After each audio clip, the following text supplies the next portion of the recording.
Hey everybody, welcome to the Toy Duo team. It's Saturday afternoon. We're talking about toys, action figures, and more. Do you like to be sitting on the screen next to something that's not even showing the video?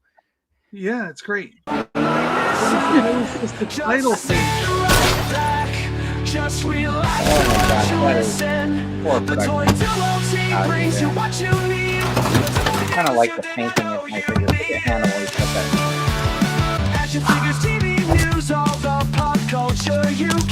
I love it when a plan comes together. Shot Bo in the face. On your shelf. All right, welcome back to the show, everybody. Hold on, let me do this. Okay. You gotta watch out. That thing behind you is gonna grab your eyeball, pull it out, and then take over your head. Very intimidating, and I feel like it's looking at me funny. I know, yeah. It's just gonna. I got to tell you, this thing is like, to me, the figure of the year. I'm just so happy. It is awesome figure. It is. I'm just like, it's incredible. I was thinking about something this weekend. That's incredible. You have that's incredible thing like that. Oh, do you remember that show? Yeah, ding, whatever that music. I wanted to say something to John because oh no. Because I was just looking at my custom 18 figures, and John's probably like, "Oh, here's those figures that Vern devalued by painting them up." And I'm like thinking to myself, like, okay, so if repainting a figure is devaluing it, how do you feel about like Hasbro basically just remolding every part and repainting it and calling it like Super Viper Cobra Trooper, and then instead of blue it's dark blue with some purple instead of red, and then they get you put some red on it and call it crimson, and then you call I don't know what that's an official release, so that counts. I don't know. I think it's easy. It's called smart business. Because people keep buying them. It's like Starscream, Thundercracker, and Skywarp. They're the same exact jet, but they have three different color schemes. They started it back in the 80s. They've always done it. I was posting the link to the show on Instagram, and I was putting it up on my story, and you know how it gives you like an option to like send it to people or whatever, and I usually send it to a few like message groups that I'm in. But for some reason today I think it's sent out to a whole lot of people, so this is just another thing for me to say I do not understand how Instagram works. Or any of these things. Yeah. And then I noticed like on Twitter or X or whatever, if I put a link in my post, almost nobody sees it. But if I don't put a link, then it looks like a lot of people see it. It's the weirdest thing. Yeah, nothing makes any sense with any of these. The YouTube algorithm, any of your posts on X, Twitter, Instagram, TikTok, anything. It never makes sense which ones hit and which don't. You can do almost the same post twice in a row, and one will hit and one won't. Right. I stopped trying. Yeah, I don't care. Yeah, I'm just like, it doesn't. You can rack your brain trying to figure it out, but it don't really be nice, right? To be able to understand it. It would be, yeah, but you're never gonna. I think you have to be an employee who's actually working on the algorithm code, and maybe even they don't know what they did. Cedar stuff. The Discord's the one that gets me. You know how my grandparents felt when they were trying to set the time on the VCR, right? Yeah. Our first VCR was a top loader VCR, right? And it had like a remote control, but it was a plug-in. You plugged it in, and you had to unwind this really long cable over to the couch, and it basically had pause and stop, fast forward, and rewind. That it didn't even have the record on the remote. And then our TV that we had was one of those big boxes that sat on the ground and looked like a piece of furniture. Bless you. And on the corner, it was a digital display, and it was like a number keypad to change channel. So you had to push in, like if you wanted to change channel to 47, you had to type in 047 enter, and then it looked like one of those old calculator screens or whatever. And do you remember when you had to hit like 3 buttons to record? Yes, you just hit that record. You had to go like everything. Play, pause, and something. Yeah, right? yeah. It was like hitting Control Alt Delete. You had to use all your fingers to record. Talking about old tech, I was the remote control for the TV in my house. Yep. My dad, go put it on channel 30 so I could watch the news. Yeah. 60 minutes or whatever. Because when we were kids, we used to lay on the floor and look at it like this, So they'd be like, reach up and change the channel. So we'd change the channel. And when we would record the Sunday night movies, like I would record all the 007 movies when they come on Sunday night at the movies on ABC. Oh, see, he just jumped off to try and get in your eyeball. I'm telling you, he's gonna crawl up your leg now, go into your eyeball, pluck it out, and take over your brain. He's just waiting. I used to record and then try to pause out all the commercial breaks, right? But you know how the commercial starts and then you click the pause and you always got like about 5 seconds of the commercial. Well, I figured out that if you stopped it, started playing the video, waited for that one moment, then hit pause, and then went up and hit the play and record button, it would start recording right at that moment, but it would be paused. Yeah. Now, is that before? We had to do that when we were. What? That before or after you had to put it on channel 3? Do you remember that? Yeah. Or we used to have to do that when we'd hook up like a couple VCRs to one VCR, and we were trying to edit a movie together that we filmed. We'd film it in the garage or in the backyard. And I remember having to pause at that exact moment where you were like, okay, and then we could now you got to put in the next tape and record that. It was like such a big thing. This is the best that everybody in the chat knows exactly what we're talking about. Oh yeah, I'm sure. Nobody has said what's a VCR. Nobody. Yeah, I assume we're in the. I think it really hit home when you said I was the remote control. The one with the cord, because that's what I remember when I was young. I stayed with my grandma a lot, and that's what she had, the old Zenith with the big wooden base around it. It was like a piece of furniture itself. It was huge. The screen was 24 inches, but the wood went on for like 5 feet. Yeah. 24 inches. Yeah, that was a big. What gets me about Discord, people were talking about Discord. I love how you go in Discord and you go, turn off all notifications for this channel of Discord I joined. And you say, yes, accept, okay. Therefore, I shouldn't get any notifications. And then all of a sudden, it'll suddenly go, beep. What the hell is it doing? Why join? I don't need to see every single person's conversation all day long and have the thing beep. I know what he's talking about, because Snapchat, I have a group of friends that are on Snapchat. It's the exact same thing. I turned off all the notifications because they kept telling me everything. It would tell me when somebody started typing. Yeah, it'll beep and it beeps. But the thing that doesn't get me is, why doesn't it turn off the notifications? I still get notifications even when notifications are turned off. Yep, so was I. I had to go into the, not in the app itself, but in the phone. No, I'm saying on the app, on the computer, it still beeps. Oh, that's crazy. Yeah, I don't know. The only app on my phone that constantly sends me notifications that I don't need is that wrongfully named app called Offer Up.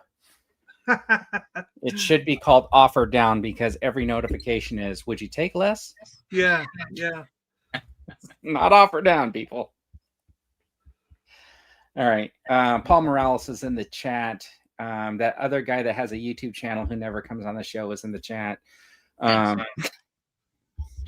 He's known as Dino. He's working in the yard, pretending to be working in the yard. Yeah, he's sitting inside drinking a beer and just hanging out. He's not even in the yard. Gary's Grills. Let's see. Paul Gary's the one who's probably in the yard working on stuff. Cedar Stuff is here. I got it. Oh, Delvian Seek. I I was gonna say something else. Ricardo Q's here. Could be wrong. All right. Well, catch more people when they start chatting. Paul Morales, do you get Paul? Yes, Paul. Yeah. Saying hi to everybody. Everybody saying hi to anybody like calling us out yet for being old? Thank God. No, I didn't see. I think they all know what we're talking about. Yeah. And Jonathan's here joining the conversation about the repaints that are devaluing those figures, John. That's going to come up in the toy talk conversation. Anyways, here is the Toy Duo team, episode 125. Let's talk about some action figures, some news, some other stuff going on. Did you guys see that crowdfund from McFarlane started?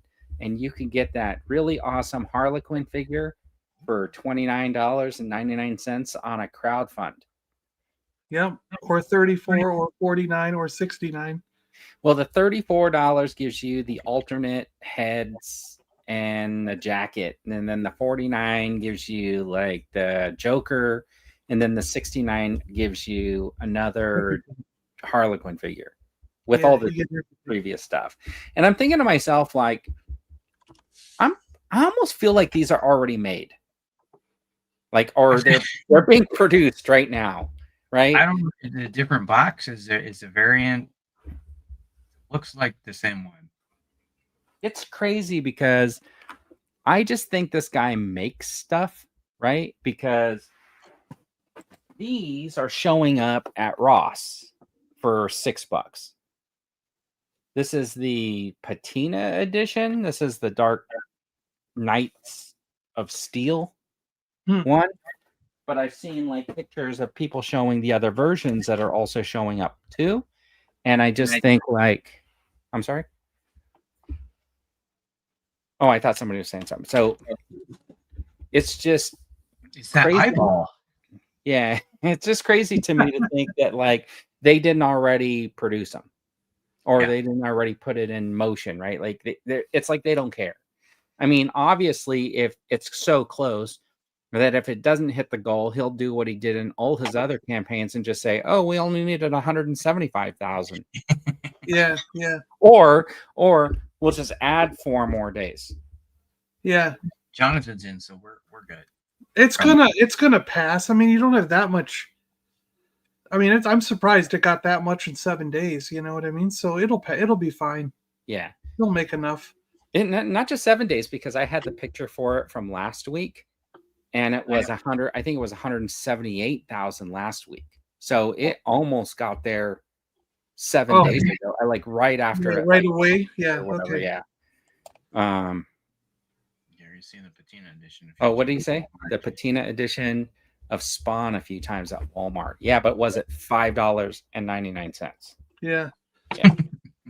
Spawn needs a kick in the pants. They need that movie to come out. Right. Anyways, I do think the Harlequin figure here actually looks pretty good. And then the fishnets are like cloth and stuff like that. It is a pretty good thing. I just don't know if it's relevant anymore, considering that's not the DC universe for the movies. Yeah, her look will change. That's why he's doing it now, because he's like, we got the last chance to make this figure. Let's make a definitive edition of this version of Harley Quinn. You know? Yeah, before our license runs out. Now, how does that work? And before they change it, you know. So cannon and the gun. So if this is why I think it's already got to be in production, because his license is going to end in 3 months. Yeah, right. So can he be producing it after the license is done? Is there any? I don't know this, so people need to answer in the chat. Is there anything that someone pre-ordered that's not due to release until next year after the license runs out? Like, that would answer your question. Right. You know what I mean? Yeah. Like, maybe he has to stop making them in December or January, whenever his license ends. Or if it's already sold, then he can still make it. He could still make it throughout 2026 to fill those orders. You know what I mean? Yeah. Good question. Oh, Jonathan. Yeah, that is a good question. Jonathan's making a point. Hot Toys is also coming out with the same version of the Harlequin. Yeah. Which I think is kind of strange, but what it is they're probably all the companies are probably looking at some of these things and going, this is a good way to good chance to get these things out there and done before Gunn has his Batman and Harley Quinn and stuff come out, and it changes everything. Do you know what I mean? Right. So Jonathan's saying he can ship until 2026 June. Yeah. See, that's what I mean. Like maybe so there'll be a little bit of overlap. I just realized it. Is it the 5-year anniversary of Suicide Squad? Or the 3.5-year anniversary? Yeah. I don't know. I'm just messing around. All right. Anyways, I should have just shown this picture. So these are the kind of the other tiers you would have. Yeah. I do think it looks pretty cool. I might actually consider the one with the jacket, the level with the jacket. Just because the last time you're going to be able to get it. And I do have a patina Batman now for $5.99. So, I mean, I might, need a villain character to go with the patina version Batman. All right. Nobody else here? Nobody? No takers? No, I won't buy it. I don't do movie figures. So like a good figure. It is a good looking figure though, yeah. Yeah. All right. And then Tomy, did I say that correctly for everybody who was giving me a hard time last time? Tomy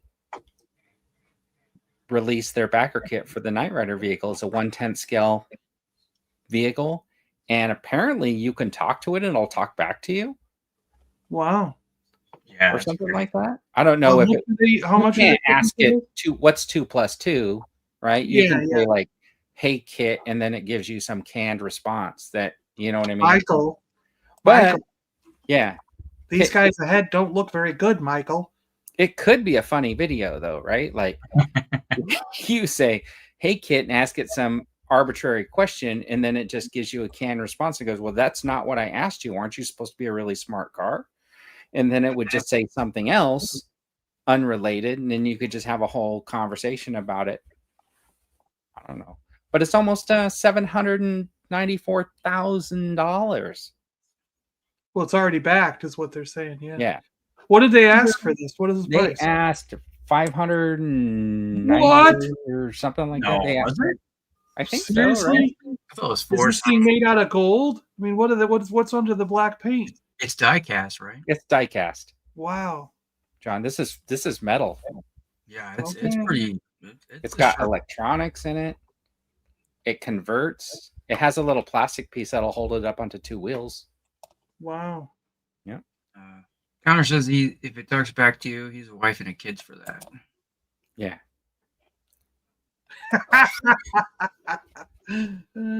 That is true. But it did look pretty cool. I was watching the videos on it and stuff like that, and I was like, man, this thing looks really, really neat. I really like to see the prototype in person though, and then I would like them to put like a Marvel Legends figure inside of it. Yeah. Right. Just so scales. Yeah, just to see like how it scales, because $400 is a lot of money to like think that it's going to look kind of cool with like a 6-inch action figure. Right. I've looked at videos of the DeLorean with those NECA Back to the Future figures, and the Marty looks cool in it, but the Doc Brown looks a little bit big.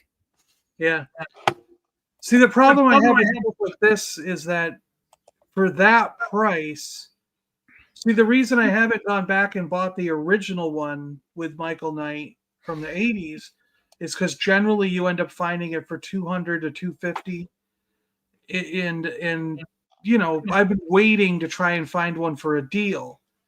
So kind of like if I were going to spend $400 or $500 on a new one, I might as well just go buy the old one. You know what I mean? Like, which is the one I want more. The vintage is the one I'd rather have. So it's like I wouldn't be able to justify it in my head. I'd just be like, well, then I'll just go spend $200 and get an original. Is this the one you want? Yeah, exactly. Oh, this one, John, can be yours for $200. See, that's what I mean. It's a bargain. It's always around $200 to $250. Yeah.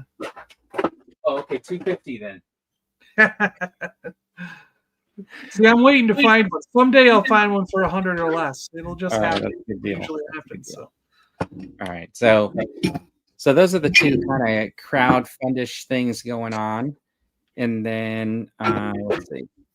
So I did want to talk about, we were talking about the repaints and stuff like that. And I don't know, how this will fit in, but we'll just talk about it. It looks like the vintage collection figures are getting a price increase. So, if you saw the lookbook from Hasbro, they have vintage collection figures and they have them listed for $19.99. Yeah. As a suggested retail. So in a way, you start looking at the price, $27.99 for a Black Series, $20 for a vintage collection. I'm curious to know, does that make people feel like vintage collections maybe not at the good value point anymore? Yeah, then, for me, yeah. And then I'm just showing this is like a lightsaber, right? But this lightsaber was at Ross for $29. Wow. And I don't know if you saw my latest toy hunt, but when I went to Ross yesterday, there were a whole bunch of these and a whole bunch of these for $5.99 a piece. Yeah. Which makes me feel, a droid, I would imagine, is like something everybody wants in their collection to have, like droids, right? But the problem is, it's like nobody wants to. Who's going to pay $27 for this? Yeah, no, yeah, exactly. Well, there is a lot of people who probably will still collect them, but I'm out. Yeah, done. You know what I mean? And then like Hera, she's got that one pistol that looks like, it actually looks like that G.I. Joe police officer's taser. But anyways, she's got like one pistol, and I'm having a hard time even finding the holster where the pistol goes. She might, it's on her foot, I think, is on that character. Oh, you're right. Okay, I didn't see it in there. You're right. It is on the foot. I think she has a foot holster, yeah. All right. So say like $27 for, this droid.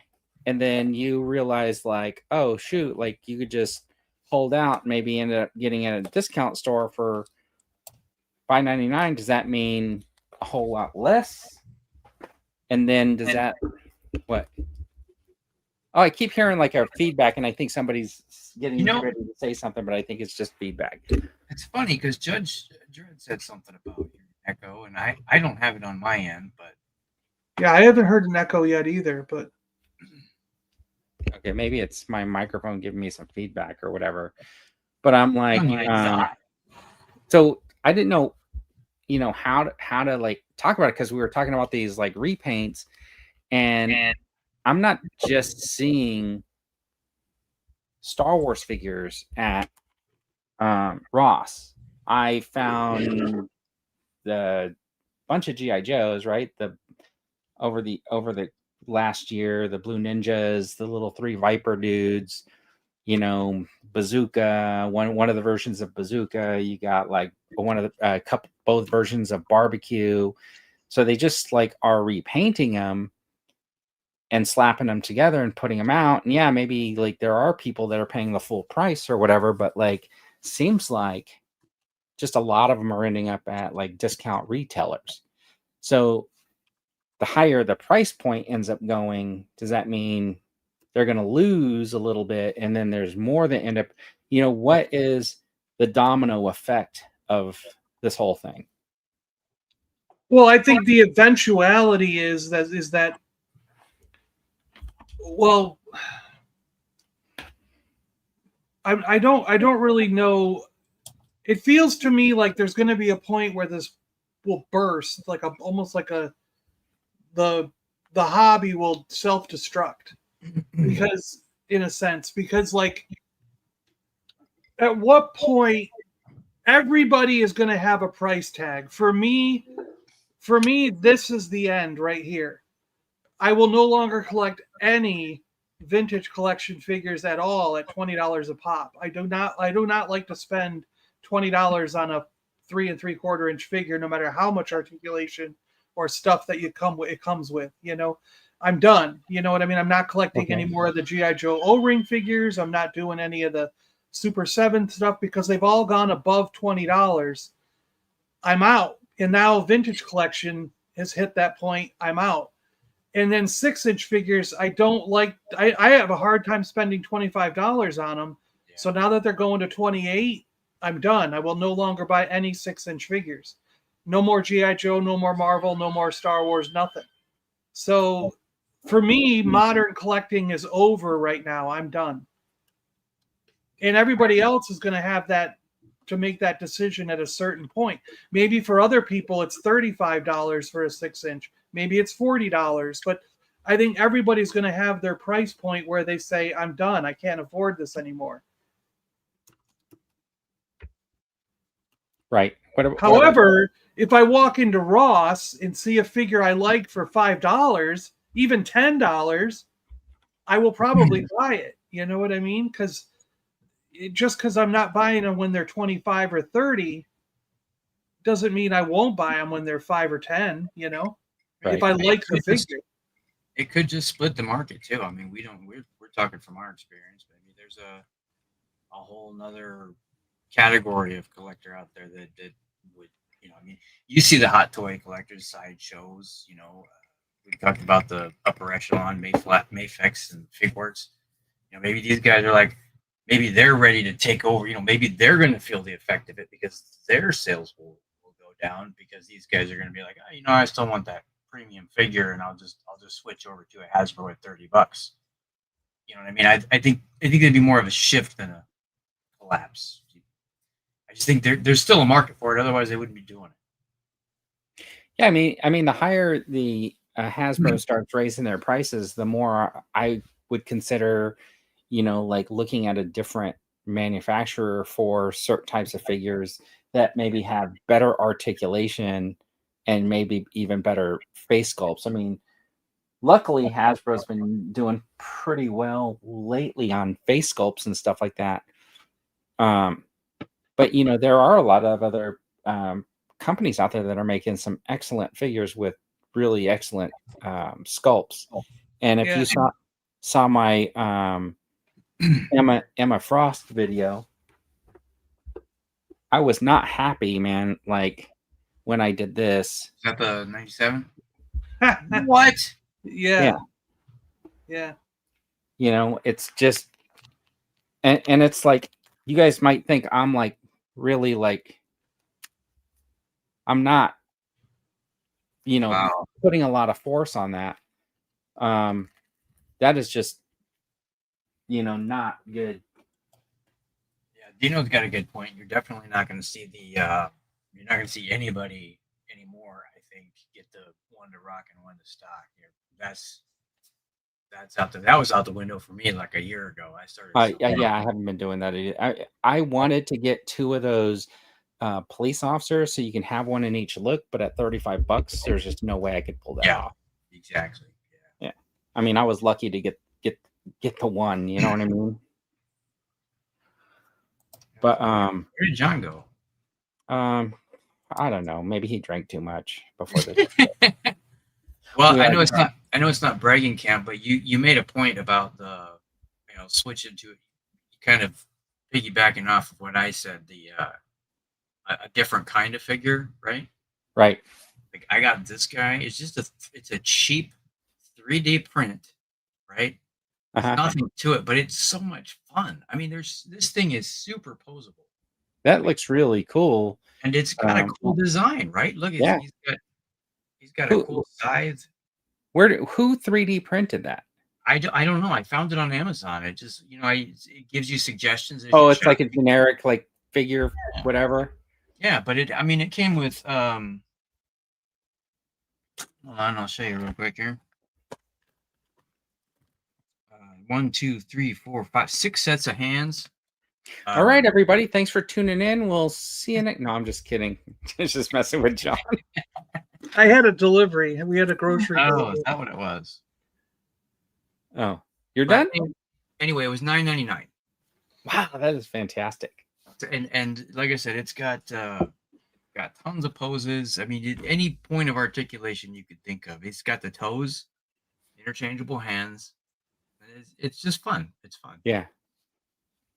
No Yeah, detail. that looks like an awesome figure. I mean, Yeah. the thing, and you know, the funny part is like as the prices went up, I've been passing on a lot of stuff, right? Like I didn't pretty much get any of those Acolyte figures when they first came out. Like maybe I think a couple, right? But I really wanted some, but I was like holding out. And luckily, like I've been picking up all the Acolyte characters at Ross for $5.99, which is fantastic. And then the Skeleton Crew, same thing, right? So I can get my Star Wars for like $6 a piece. And then with the GI Joes, I mean, like, you know, I'm looking at that. Anyways, if you saw my video on the police officer, I was not happy with the way they set up the equipment. It just looks like a generic GI Joe, where they just slap the stuff on like he was some tactical military guy. But I'm like, I mean, it's like they didn't even pay attention to like how, like in the real world or whatever, like that's what it's supposed to be, right? The belt's wrong, and I don't know. Yeah. Yeah, that's bad. Who was it? Was it Judge said something? Price is going up, quality's going down. Yes. It's Q. Yeah. My question. My question about what's going on right now is why? Like, what do you think the reason is for the companies to struggle along and just keep raising the prices rather than rescaling like they did in the early 80s, like in the mid to late 80s? So there was actually a crisis in the 80s on plastic, and the prices were going up, and that's why we ended up scaling down to 2-inch figures when Mask came out. Nobody's going to buy a 3 3/4 6-inch figure. Collectors aren't going to go down to a 4-inch or a 3.75 inch figure again, and they're definitely not going to go to a 2-inch figure. I can barely see the 6-inch figure without my glasses on. You know, the details. So I'm not going down to that scale. So you think that's just what it is that if they change scale, a lot of 6-inch collectors are going to lose, right? Stop buying. But either way, you're going to have them stop buying, I guess. So what do you? Well, okay, so the you got to, I guess I feel like I want to see both sides of the coin, right? Like I understand it. It's a public traded business. Let's just use Hasbro as an example. That's what we're talking about. Public traded business. They're in the business to make money. So if they usually put out 20 figures, used to put out maybe like 20 figures a year, they've doubled that because they feel like, oh, we can double our money this year, right? So now it's like 40. And then the next year it's like 60. And now they're up to who knows how many. I haven't even counted, but I just feel like they're trying to push 2 or 3 figures a month, right? So the problem is if they recast from the same molds and then just assemble and repaint, right? They're able to give you 3 figures, and it costs them next to nothing to crank those extra figures out because they don't have to pay for the molds. Yeah. And pretty much all the equipment that comes out, like in a deluxe, is something that you've already had. Like, what's this thing that just came out? Where's the box on this? Did you see? Dean said that. This missile launcher thing. Oh yeah. Okay, I just got that too. Yeah, this thing. All right. Yeah. So the missile launcher was already put out. It was a Cobra version, which you can get for $55. And we have that figure's body already. Okay. Yeah. So Hawk, right, which comes with Hawk, which comes with it, right, has a holster right here for a gun. Then they gave him that back holster that holds 1 rifle. And I don't even think the correct rifle was given to you for that holster. The one that they originally made that holster for. Yeah. They gave you 3 machine guns, 3 rifles, but only 1 holster for it. So he cannot pack out the 2 extra machine guns that he comes with. Gotcha. The knife goes into that holster, according to the picture. But I think that little thing on the holster was originally developed for a magazine, extra magazine or something, right? Like it's on because the fit right, yeah. The tip of the knife is exposed. Why would you sheath a knife and then leave the tip exposed? Because you like it. So you can cut your leg on it. Makes no sense. So when you sit down, you can cut your leg on it. That's why. So the accessories that they gave with this, and then look at this. Then they gave him a second gun, and they stuck the holster on his back hip, way back here. I dare you, John. Oh, you know what? Well, hold on. Now I'm confused because maybe my belt's on backwards. Because it looks like, is that how it's supposed to be? Is that the belt buckle? Yeah, maybe. I don't know. Is that the belt buckle or is that the belt buckle? I think you only need the tip of it. I think that's the buckle. Yeah, the H1 looks like the belt buckle to me because that's right. But this would put the pistol on the belt in a position where you could draw it out in an emergency situation. This one, I think you're supposed to reach around with your hand to your backside like this. Right. You're supposed to do a pirouette. Yeah. Get on your tippy toes. You make a little turn, and then your hand happens to go over there after twisting your entire body around so that you can access that. Yeah. These GI Joes are the most tactically advanced teams that Hasbro could design. Yes. So what I'm saying is every accessory that he came with was just haphazardly in my mind thrown in there except for like the helmet.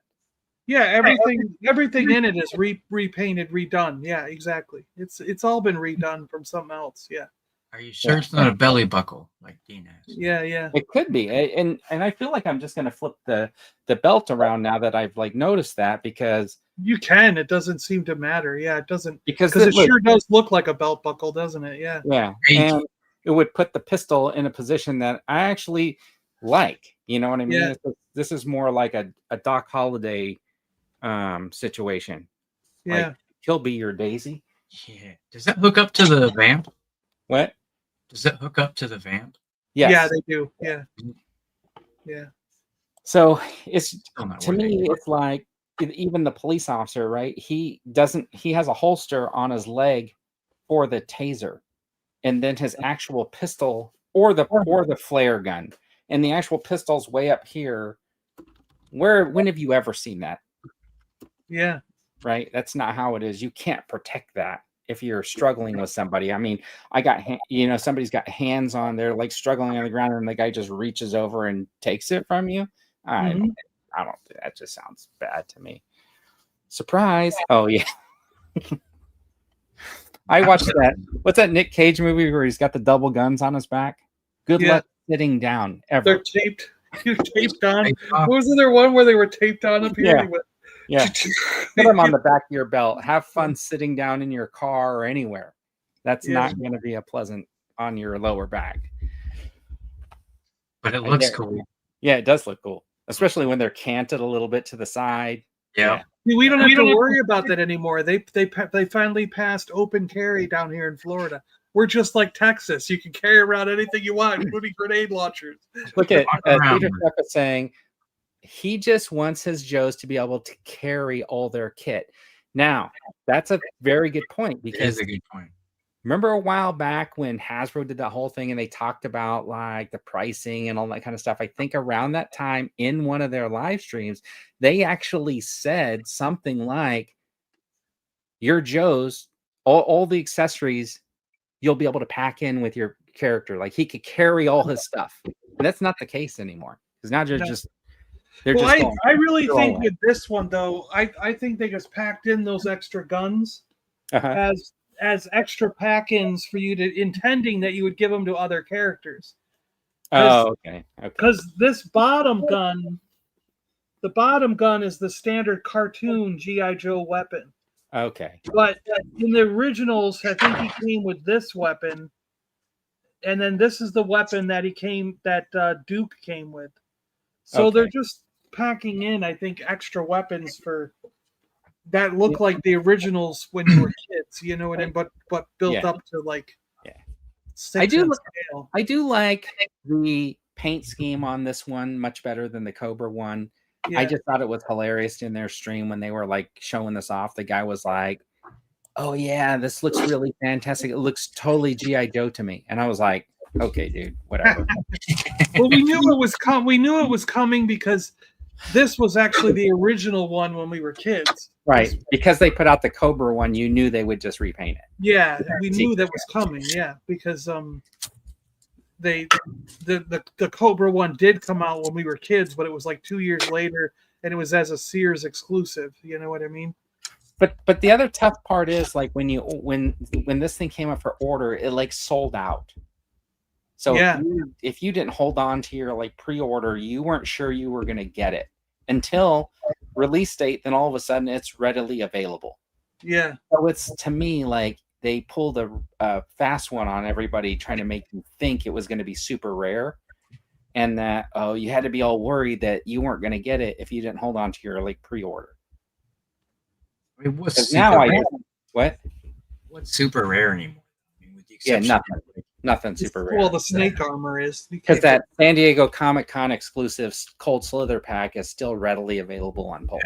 Yeah. The only one you can't get is the snake armor for some reason.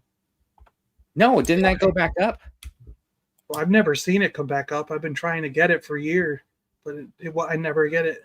I canceled my pre-order because I was like, this is getting. I was looking at like all my pre-orders, and I was like, I'm gonna have to cut back at some point. And then I did think about like, oh yeah, that looks cool. I'm trying to pull it up, but I try to search for it by snake, but you have to do the SNA. The Action Force one is like a brighter green, and it's got black on it too, right? Oh, you're right. Black and green? It's sold out right now. So I did see it can't come up at some point, but anyways. Yeah. But at this point, what's funny about the snake armor is I've been wanting it since it came out, never was able to get it.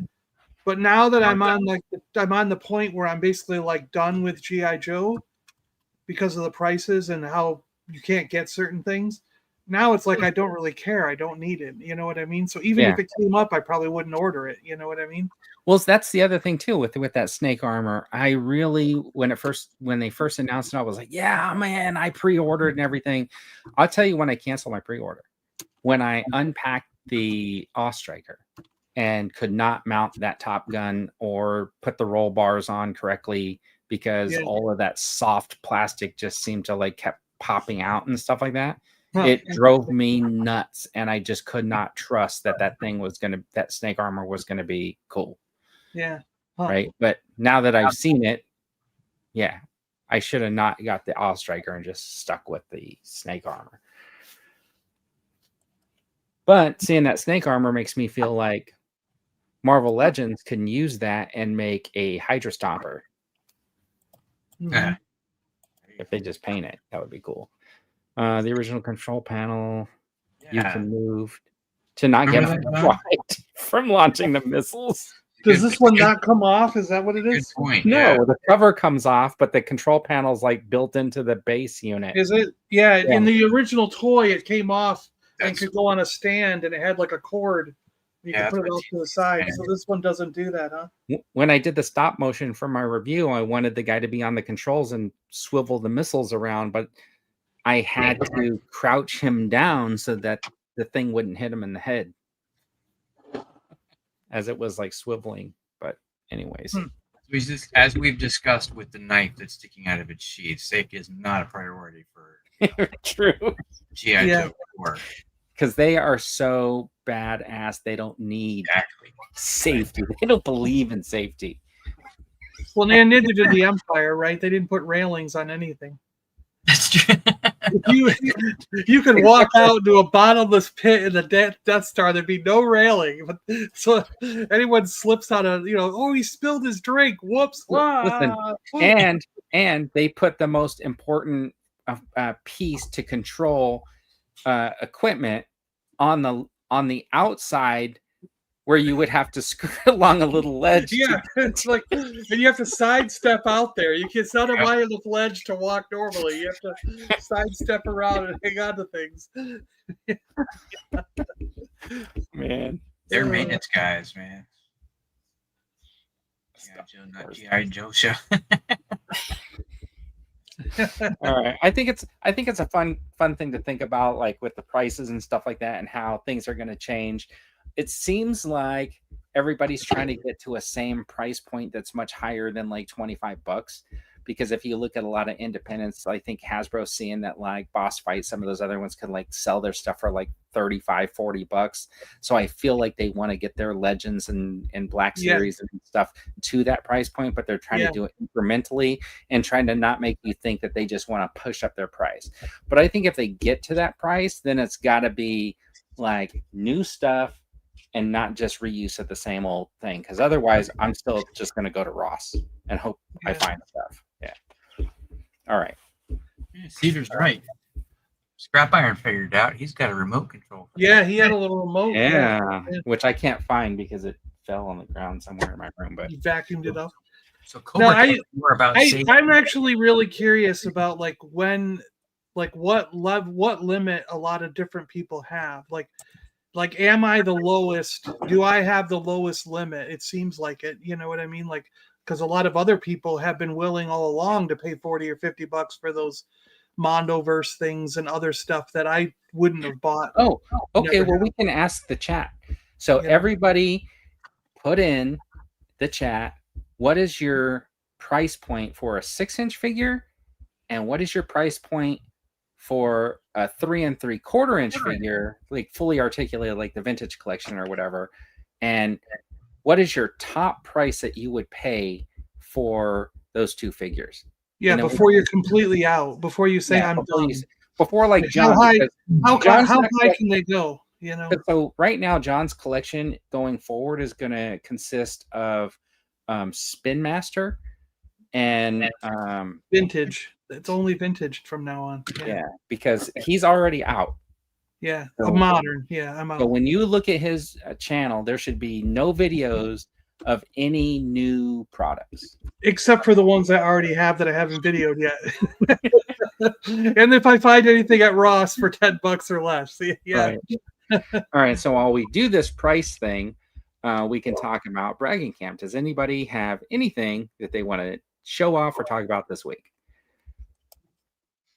Well, as you saw, I did get this for Modern. Wow, John, you got the mobile missile system? That's cool. Really? That's cool. But, wow. I got a whole bunch of these Starior guys for vintage. Are those hands holding the front wheel? There are hands holding the front wheel. I think they're supposed to be like rocket launcher things or something. But they sure do look like hands. Yeah. Yeah, they look like two like hands like that. And, but that giant lot I bought had basically all of the minifigure ones, the mini roller. So those are usually like, to get them with all the parts, they're well over $100 each, and I got the whole thing for. Now this one needs all of his parts. Now, John, are you looking at this price cap right here?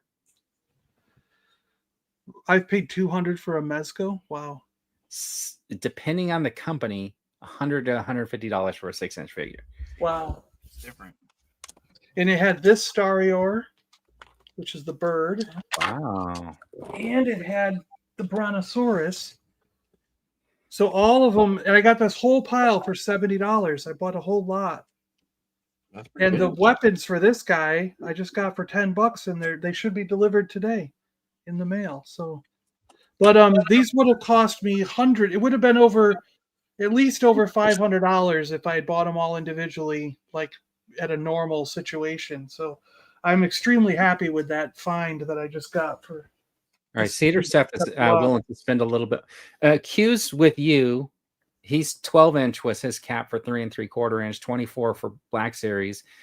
Cedar Stuff is willing to go to 30 and be selective, or he's out at 30, except for Grail figures like those Mondo Ghostbusters, which he forked out $100 a piece. Yeah. How much were those figures, John? Those ones you were just showing us. I paid $70 for the whole pile. And how many are in there? 6 of them. 6 divided by 70 is more than $10 a piece. And they would have been $100 each at least for the small ones if I had really just bought them at a, like you say, you go to a toy show or at a toy store. Like they, especially with those, with the weapons on them, you can't find those weapons at all. You know what I mean? So, right. TC says he's out for 30, and then indie figures around 40. Now we'll talk about the price again when we get to the reveals, because there's a couple of figures that are much more than that. Dan, do you have anything besides your 3D printed, super awesome, articulated? Actually had 2 of those. Is that a coffee maker? That's my Nespresso.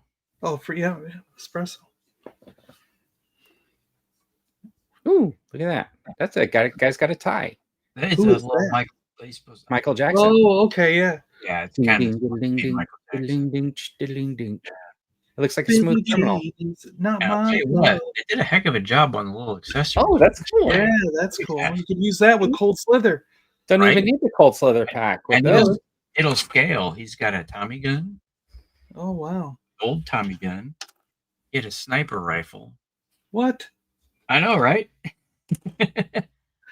Pistol with a silencer. Wow. Ooh. And they're not bad. You could tell they're 3D printed, but it's a good printer. And it's it's well done. But yeah, same thing with the extra hands and everything. Just it's a fun little figure. That's cool. Actually, he was only $8.99. He was nice. That's pretty good especially for those accessories, man. Yeah, I mean, I couldn't make that myself for that much. Not with a multi print like that. I mean, that's yeah. Get those colors and to get the that guitar, my God, that. And what that would be. You know what's interesting, Dan, is like the San Diego County Library. They have 3D printers. Really? Yeah, and you can just take your print files down there and print stuff. Like you got to bring your own filament, or no? I don't think so. I think you just bring your file. Do you have to pay a membership to use them? I don't think so. I've never done it, but I saw that they have printers. I just got to look into it. But that would be, I'd be curious. I wonder if they're really strict on where did you get your file. Well, I mean, there's plenty of places that you could get the files that are. Yeah, they tell you. You just got to watch out. It's for you can use it for whatever. There's enough people generating good files out there that you can get one that is available for whatever your use is. You private use, or if you want to use it for something that you want to turn around and sell, all they ask is that you give them credit for using the file. All right. Yeah. So I got something here. So looking at Jonathan Q, Cedar, TC, Gary, Cedar stuff, a lot of them are saying like it's hitting on a thing where I'm wondering if people are going to go for quality. So you buy less figures in a year. Like Gary's saying, instead of buying 20 or 30 Black Series in a year, I might only buy 6 or 8 at a higher quality at a higher price point. Yeah. Right. Except for Gary says $29.95 as his limit. So when they raise their prices to $29.99, he's done. He's out. Yeah. And not buy those figures. That 4 cents. 4 cents. Put him over the edge. But you know what? But what he's saying the same thing. It's quality over quantity. Yeah. And so he's gonna buy more Hot Toys at 6 to 8 per year instead of buying 20 or 30 Black Series figures. To be completely honest, I've been passing on almost all like G.I. Joes. I've been picking up mostly just the few Marvel Legends that I'm really interested in, and I'm not really buying that much Star Wars right now, just because I'm not really seeing anything new. Right? It's just something else. Now I did get the Han Solo because the new sculpt just looks really good. I don't need another Chewbacca though, because I think the other one's good enough. I didn't get the new Leia, but I want to get it. So hopefully that'll end up at Ross. But I did in store pick up Monkey Wrench because seeing it, I was like, oh yeah, I can't pass this guy. This guy is cool. And then I got the armored Cobra Commander because I was like, oh, check out that iguana. Yeah. Exactly. And I was like, I could do with another Mandalorian. Yeah. So I'll split it with someone. I just want them to go on it. You just want to go on it. My famous thing. My famous thing is I always want just the lizard or the other thing. Yeah. All right. So my bragging camp this week is Gargantos. Now I got to tell you, Shumagorath. Sorry. Yeah, Sumagorath. Yeah, get it right. I thought this was just going to be like like a obscurity or one of these like kind of like, oh yeah, I love the eye movement. It's cool and everything. Glad to have it, whatever. But I've been playing with this thing almost like nonstop. It's like super cool. I like the eye movement. I thought that was great. Yeah, this thing just rocks, man. Yeah. And then you want to know something funny is I have a friend of mine who's been using he's been drawing like new Transformers that we never got as kids that he would want.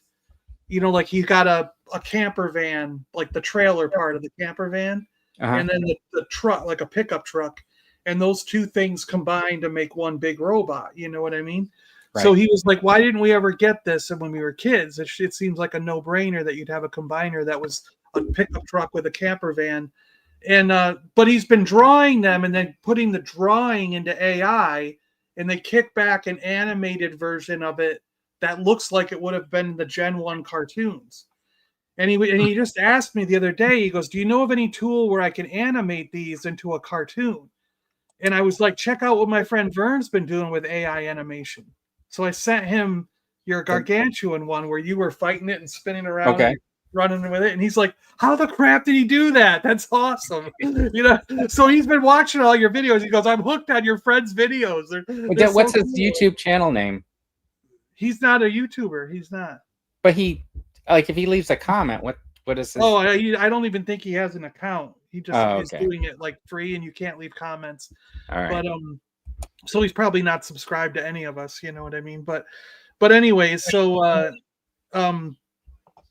yeah, it's just I've been showing him your things because he wants to do that with AI, and I was like, you got to get like a video editor that has AI in it or some kind of thing with it, you know. I don't know what you use, but I will tell you that like it's a real interesting thing because that Knock Knock, this is the Knock Knock app. That's the Knock Knock you're using for that? Yeah, and the cool thing about it is like when you make videos and post them, they give you the points that you need to make the videos.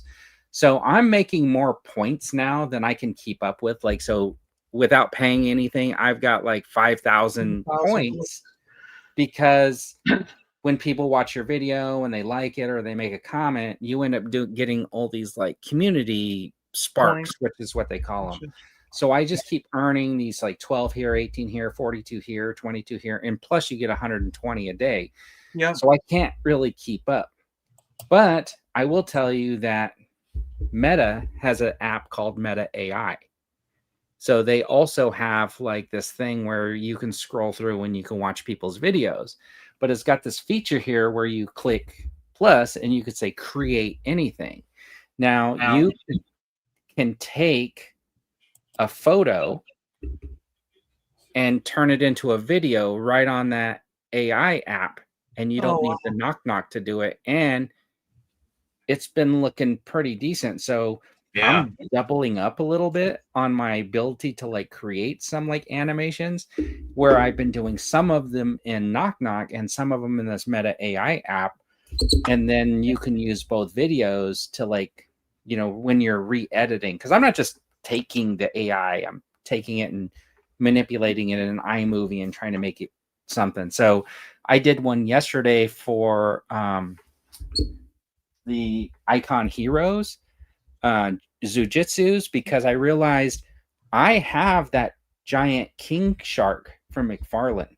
Yeah. So I had the one tiger fighting the shark, and half of the scene I did in the Knock Knock, and some of the scene I did in the Meta AI. Okay. And then you can get two pictures rolling at the same time because I went and did the Meta AI and then I ran over to Knock Knock, you know, like scrolled over to Knock Knock because you can only do one image at a time. So because they're happening in two different apps, I had two different apps kind of like working on it, improving the process a little bit. And it's just fun to like mess around with. You have to like trial and error to figure out the best, phrasing of your action and stuff like that. But the Meta AI is free also. Yeah. So a lot of free opportunity. Now I am getting grief for doing the AI animation, like, oh, you're not a real creator. Yeah. La la. Okay. But can you answer TC's question? Did you see that? What is it? The Marvel thing looks cool, but the arms seem to not have a lot of range. Can they wrap around a figure and hold them up? Okay, hold on. It's a good question because that would be cool. Okay. I did show some stuff in my video, but like, okay, so it does have this motion right here, right? And then right inside here, there's like a bendy wire. Oh, okay. Wow. Right. Yeah. And so you could easily curl around. Yeah, for sure. Yeah. And he's solid enough that he could hold up his own with that figure and still stand on display. Yeah, nice. I mean, even if he wanted it out a little bit, right? I mean, you lose the bendy wire towards the end. That's the part that I wish the bendy wire went all the way to the end, but it doesn't. Yeah. Right? But you can make it work, kind of. Yeah. Okay. There you go. There you go. I did this guy on his show. This is just so you guys know. This is. Let me see if I can find it. This is a stop motion. Yeah.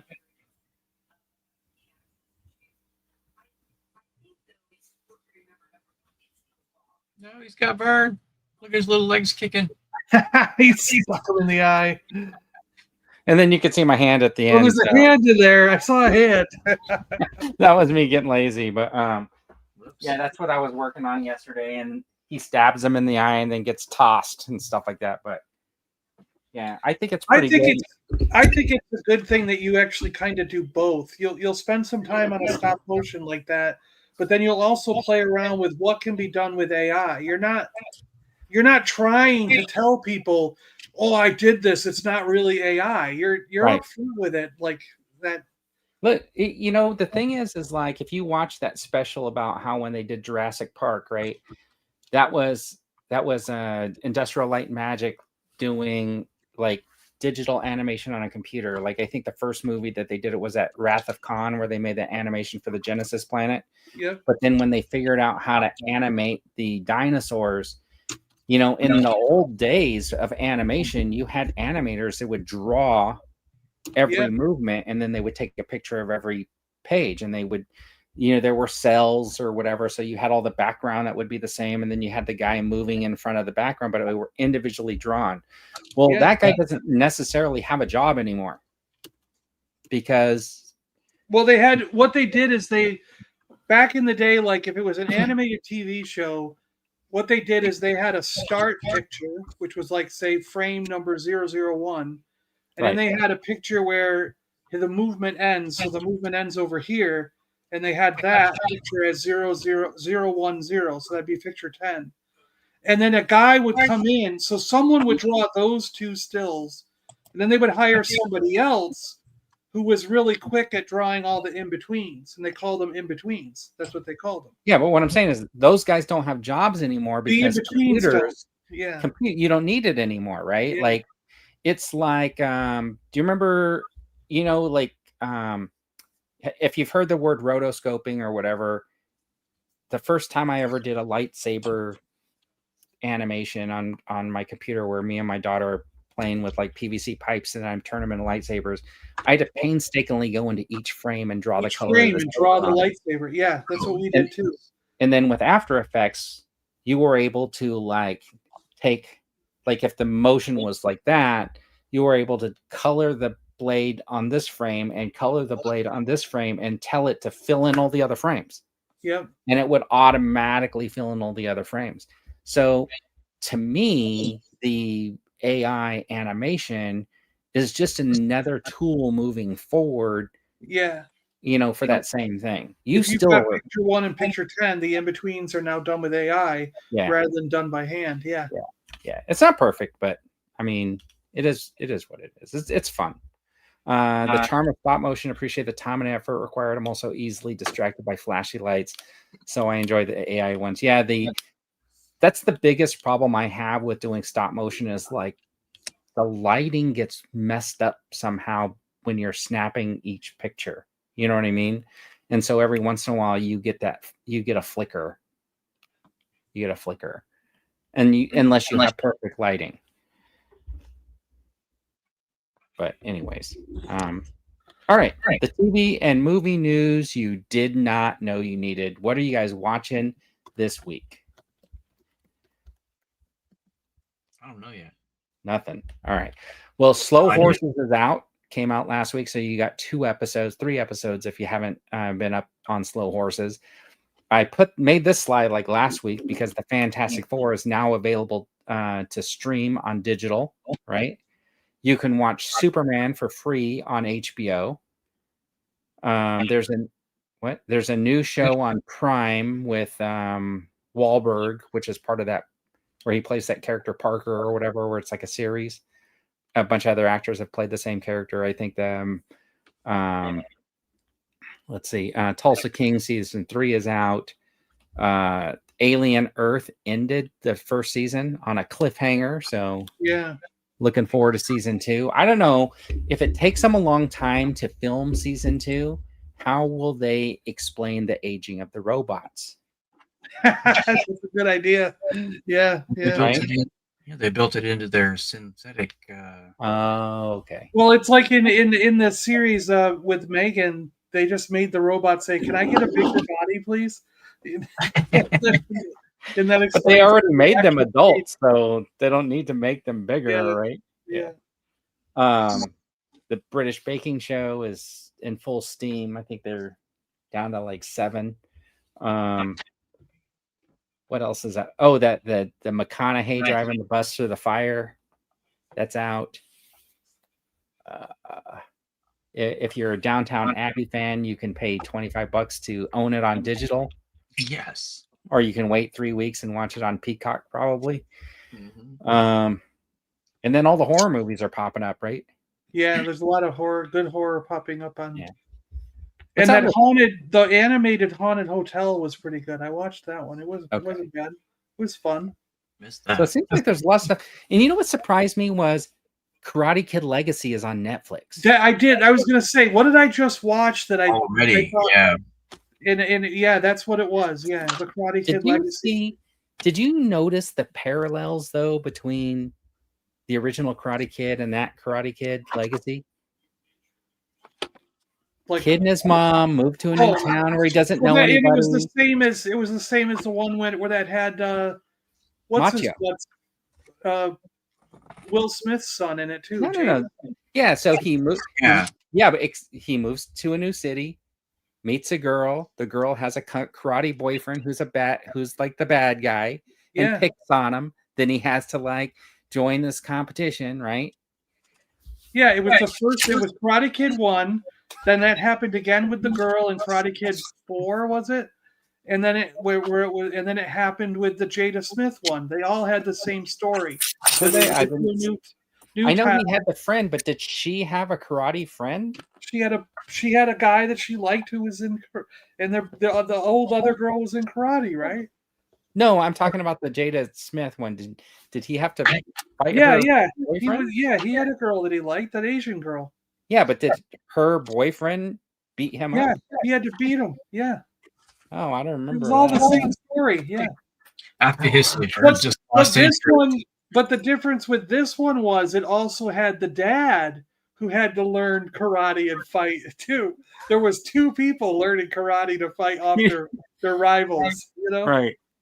It was a really weird thing because I was like, I knew Machio was in it, and I was like, an hour into the movie already. Yeah, I'm like, how are they getting these guys together? Yeah, I sat there thinking the same thing. I'm watching the movie going, I don't mind this. This isn't a bad like karate kung fu kind of movie.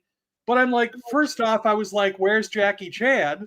Like they showed him in the beginning, and then you go like 40 minutes without him, and then he finally shows up, and then you're like, wait a minute, that took that long to get him. When are they going to go get Ralph?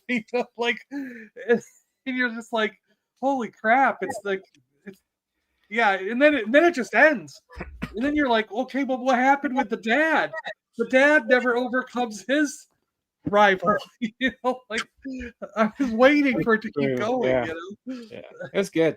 You know what? If you guys don't watch the show Only Murders in the Building, I'm just going to tell you one of the scenes. I just thought it was hilarious. Now, there's a scene in the new season where the one guy supposedly names all these like card players after birds to protect their identities because they're all like rich and famous or whatever. So they're trying to decipher who all these the characters are based on their bird names. And then Martin Short's like up on the board and he's like saying, oh, this guy's been funneling all his money to these gorillas. And then he said, but the not gorillas, gorillas. He's explaining to him that like the military gorillas. And then they move on to like the next bird, and Steve Martin and the other guy get up and they like do the caca, caca, caca. And as soon as they did that, I'm just busting up. And my wife's like, why are you what is so funny about the scene? And I go, just pause it. And I went on YouTube and I pulled up that scene from Captain Ron, where Captain Ron's telling him, hey boss, if you're gonna go through the woods, watch out for the gorillas. And then Martin Short is saying, there's no gorillas. There's no gorillas. They're not native to this area. And then he goes wandering through the woods. And right before the gorillas, the military guys, capture him, the bird sounds in the forest are the exact same bird sounds that Steve Martin makes in the show. And I'm just laughing because I was like, and it to me, it's like now a week later, and I'm like, I'm thinking it's so funny because how did I remember that? Yeah. How did you remember that? Yeah. I don't know. That's what I'm sitting here trying to think is how did you remember that? Yeah. Was I get where you're coming from because when you're talking about it, I now remember it. You know what I mean? Yeah. But I wouldn't have. It's just as soon as the bird sound. Yeah. Because the scene is Martin Short's like in the woods, he looks like lost, and then you hear the birds, and then I just remember the guns, and then that's the key that unlocked it. Was like, oh shoot, that was directly from Captain Ron. And I was like, then I was just busting out laughing. And then it makes me wonder, I wonder how many other times they have done stuff like that in that show. Yeah. And it makes me now want to go back and look to see if they've done that before. Oh yeah, John was talking about Tron, which is coming out. That thing looks like it's going to be awesome. Yeah, see, I'm still weirded out by Tron. Like I just can't. The whole idea of the going into a computer bothers you? No, The idea of them coming out of the computer bothers you? The thing about me is that like when the original Tron, they went into a computer and everything looked a certain way, and that type of physics worked in the computer, like where you crashed into the cycles are racing, and when it turns, it crashes into the light beam and explodes. Okay, like and each of those things were each person you saw in the Tron game was a program. They said you are programs. So a program was represented by a body, like a human body. You know what I mean? And that program was destroyed when they would crash into those things. So how, when you bring it to the real world, when a jet who's got like a I don't know, an exhaust or a tail thing where the light is coming off them, when something else hits it, they get cut in half and destroyed? Like what? Like once it enters reality, that whole physics would fall apart. Okay, so you're bothered by that, but you're not bothered by Star Trek. Because let's talk about the physics of the transporter for a minute. Okay, but that was established. So what we're really doing is you got a transporter beam that is burning up the actual person, and at the time, digitally recording all of the atoms in the sequence that they're put together. And then it's transmitting that information electronically to another machine that will make all new atoms in that new place. So it's technically every time you transport somewhere, you basically just disintegrate yourself and then duplicate yourself. Reintegrate yourself somewhere else and download your conscious into that new body. Yes. Yeah. All right. Yeah. But Tron, what bothers you? But see, that's it. Star Trek wasn't established as two different physical worlds. Star Trek's world from the beginning was established that technology that exists in their physical reality. It's our reality that we're where we're just going to make something that's physically impossible possible. Yeah. Okay. Tron is supposed to be in our reality, like I guess, but maybe it's not. Maybe it has a different physics. I don't know. But the other thing that bothers me about it is the original Tron, the characters looked a certain way, and now all of a sudden they look totally different. Like, it just bothers me. Like, they need to go back and update the original Tron with these kind of graphics then, if they're supposed to be in the same series. Do you get what I'm saying? Or dumb the new one down. Yeah, or dumb the new one down. Yeah. No, they're not.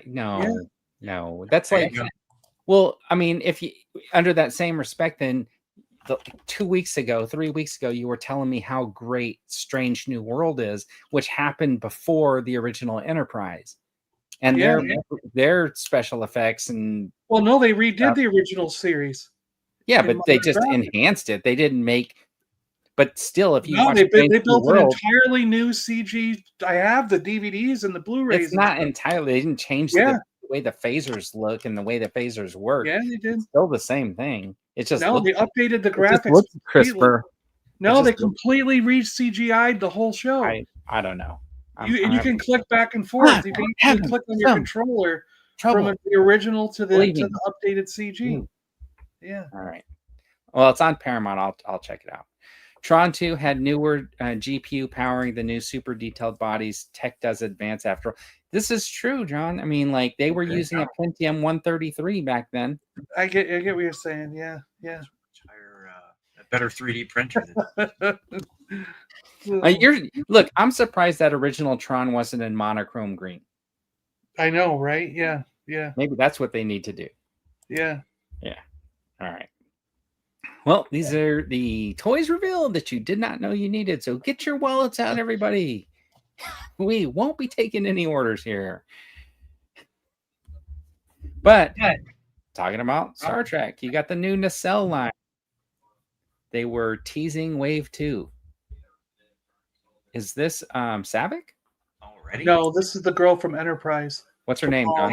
Oh, okay. Did you read it or did you know? No, I knew. She was the one that the sexy Vulcan in the Enterprise show that went back in time and integrated with Earth back in the 50s or 60s or whatever it was. You know what's weird is, like, I feel like, was there like a sauna scene in that? Yep. She got totally naked in the sauna and they had to rub cream all over each other. Yeah. It's so weird. It was just done because I think what happened is when the crew got there, they were like, holy crap, this girl's hot. We got to somehow write in a scene where let's make it so it's antibacterial cream. Okay, yeah. And then they have to be naked when they rub it all over each other. There you go. This show fell apart, honestly, after they started doing the time travel. What do you mean after the first episode, it fell apart? What are you talking about? All right, anyways, here is Bem. I don't know who what series this guy's from. It was in the animated series of Star Trek. And by all rights, this character should come apart super easy. Because in the show, his head floated away, his body floated away, his arms and legs could float in their own direction. And then he could put himself back together. And that's how he got out of the cage that he comes with. Oh, okay. And that cage thing is not to scale, by the way. Not to scale, yeah. So those green, what are those green things then? Are those his power cords so he can plug himself in, or what are those? Yeah, he had other arms that came out of him that extended, and his hands could grow. So the ones with the hands should be able to pop in because his arms. He was a really weird animated character. It's just a really strange So thing. it was pointed out to me that even though they call this like a 1/12 scale, these are like more like 7-inch figures. Yeah. And I thought they were like 6-inch figures. But from my understanding now is they're a little bit bigger than 6 inches. But there are a few that look really cool. Yeah, it was decontamination. Yes, he's right. Oh, And it was decontamination antibacterial cream that they had to rub on each other. Which has to be applied nude. Yeah, and they had to, yeah. Oh my gosh, yeah, that's all I remember was like I just remember there was this really cheesy thing in there. All right, so is anybody getting any of these nacelle figures? No, even though I feel bad for I want to support Brian Volkweiss. I think he's a great guy. I love the stuff that he does, but unfortunately, he's not picking the right stuff, and his company's going to fail. And I feel bad for him. I got to tell you though, these went up on Amazon, the first wave, and they sold out. Really? Yeah. Well, and we'll do okay then. Yeah, and they sold out. So I think there's a lot of Star Trek fans just pining for new figures right now. Yeah. Yeah. Because this is a cool looking figure, but yeah. It's just kind of like, I mean, like he technically should come apart, like, and he's not without that extra feature of him being able to float apart. It's kind of weird to have him. You know what I mean? G-Force is saying the Sectars are 7 inches, so they're see the Sectars and the RoboForce and that whatever the biker mice. In my opinion, they all failed at the store. So maybe these, like you said, what are these going on Amazon and on his website? Maybe that's on the Amazon they were sold out, and I got to tell you, like, I mean, a lot of people bought them. Maybe he's shifting direction because of the way things happened with the last stuff at Walmart. You know what I mean? It's possible. All right, John. This is hilarious. Masters of the Universe, Transformers. It's funny. Dan, you're going to pick this up, right? Is that Star Skella Scream or something like that? Yeah. I wouldn't know where to put him. Yeah. Which display am I going to put him on? I know where he's going to. What's amazing? What's actually really amazing to me with this stuff is that why on earth is Hasbro and Mattel working together on stuff? Like, what universe does that make any sense? Are they that desperate that they're like? Well, Mattel probably just paid for the Transformer license, right? I guess, but it's just Hasbro's like, hey, anything to make us money at this point. To make money at this point, yeah. I just feel like but I will say there's no way I'm going to get all of these, but I will say I got to look at what they do. I don't know if you have a picture of Soundwave, but Soundwave might be one that I'd grab. You know what I mean? I think this is Optimus Prime He-Man. Yeah, Optimus Prime He-Man. There you go. These I'm pretty sure I'll be able to score at Ross. Yeah, they'll be at Ross. They want to rinse every last penny from nostalgia. That is true. Yep. Because nostalgia will be going away. And I keep saying this, right? Like I keep saying, like at a certain age group. I mean, there are collectors, obviously collectors of all ages, but I think that there's a majority of people of a certain age that are fine having a picture. Oh yeah, they're fine having a photo. Yeah. Yeah. Digital things will be at some point be in the future. And then I can take this photo right here and I can put it into the Knock Knock app and animate it. I don't actually have to have the figure to do any stop motion. Yeah. I don't know why this picture is so small, but that is what Hordak glow in the dark, and then the demon figure. Who's the demon guy? Oh, I thought that was Crystal Ball. This isn't a G.I. Joe crossover? That's Hordak glow in the dark. That's the standard Hordak glow in the dark. Around, yeah. Are you going to get these, John? No, I don't see why. I have a Hordak already. I don't need another one. Oh, G-Force is saying his Crystal Ball is saying they are definitely bound for discount. Yeah, I agree with you. I feel like these are going to be at Ross next year. All right, so no. It seems like all these slides have been no's, so no exciting reveals. Here is the Human Torch. Hot Toys? Is this Hot Toys? Hot Toys, yeah. Yeah. So Gary. Wow, Gary? look at that flame effect spinning around. That's the flame tornado. Crazy. Yeah. So here's my thing is like, I'm kind of like a little bit disappointed in the Fantastic Four movie action figures because, so you have Mr. Fantastic, you had the stretchy arms with him, you had the Thing, right? Then you had Johnny Storm figure and a Human Torch. So they called each one different. So you have the flaming one, but with Sue Storm, you actually doesn't seem like you're going to get an Invisible Woman because they called the Sue Storm figure Invisible Woman on the package. Ah. Right. So I think that's kind of a missed opportunity on their part to not give you an actual invisible figure. They haven't made a clear looking one. Yeah. Yeah. And maybe they'll do that for like a 2-pack or something like that. They'll do like the Invisible Woman, invisible version with the baby. Mark Zuckerberg is on and fire. The Cram. What? Mark Zuckerberg. You guys are bad. All right. Rebel Tech. Ooh, that's coming soon. I need a Band-Aid if that thing bit me. Oh, yeah. Yeah. Well, you need a sanitation spa. Yeah. Yep. This is like kind of one of those companies that has like the pretty good articulation, but I'm not super happy with Rebel Tech. Yeah, they're weird, aren't they? Yeah, like they feel good. I mean, they got good, but I don't know if they're like there yet. You know, like I had a Venom. I think I gave the Venom to Rum, and then I have I still have a Carnage here that I'd like to get rid of, but it's because they're cool in one way, but then when you really have them all set up, I'm just like, I don't really like it. I don't really want it. You know, I don't know. All right, so Rebel Tech, no, John, no, Dan? I don't do the anime stuff either. Right.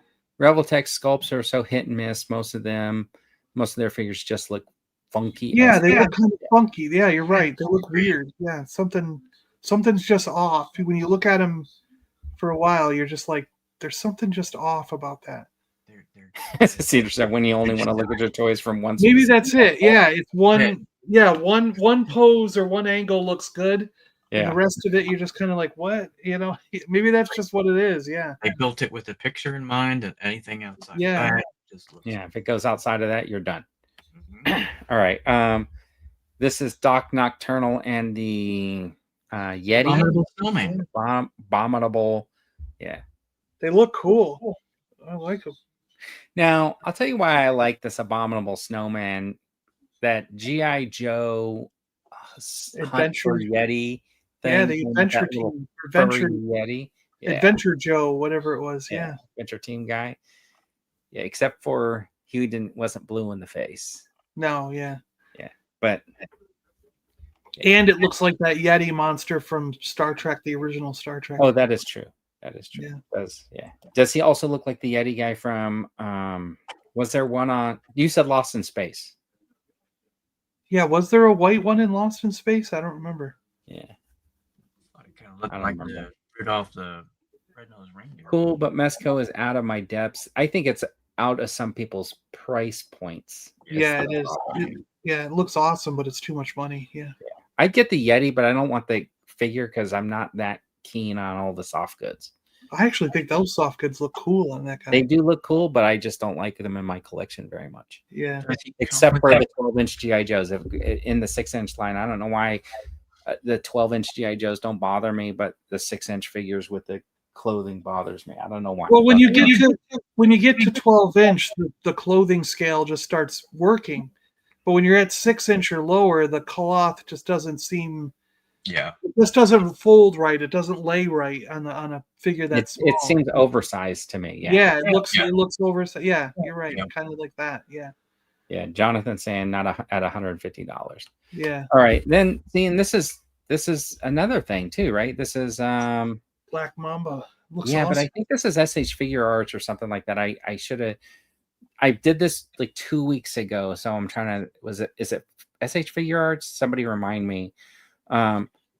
This is the problem with that whole Justice League stuff, right? Is it like too late to be coming out with these really cool figures of these characters that you're. This was from Aquaman version 2, right? Wasn't this the never second going to see them movie? Again. Yeah, we're never going to see them again. Yeah, but it's cool. Yeah, it looks awesome with the armor on. Looks awesome. Mafex. There you go. Thank you. I'm not sure. At least in the beginning, I don't think in the comics we ever saw this guy's face in the beginning. So it's kind of weird to me that in the movie you immediately know who he is. You know, well, he had to have an origin story.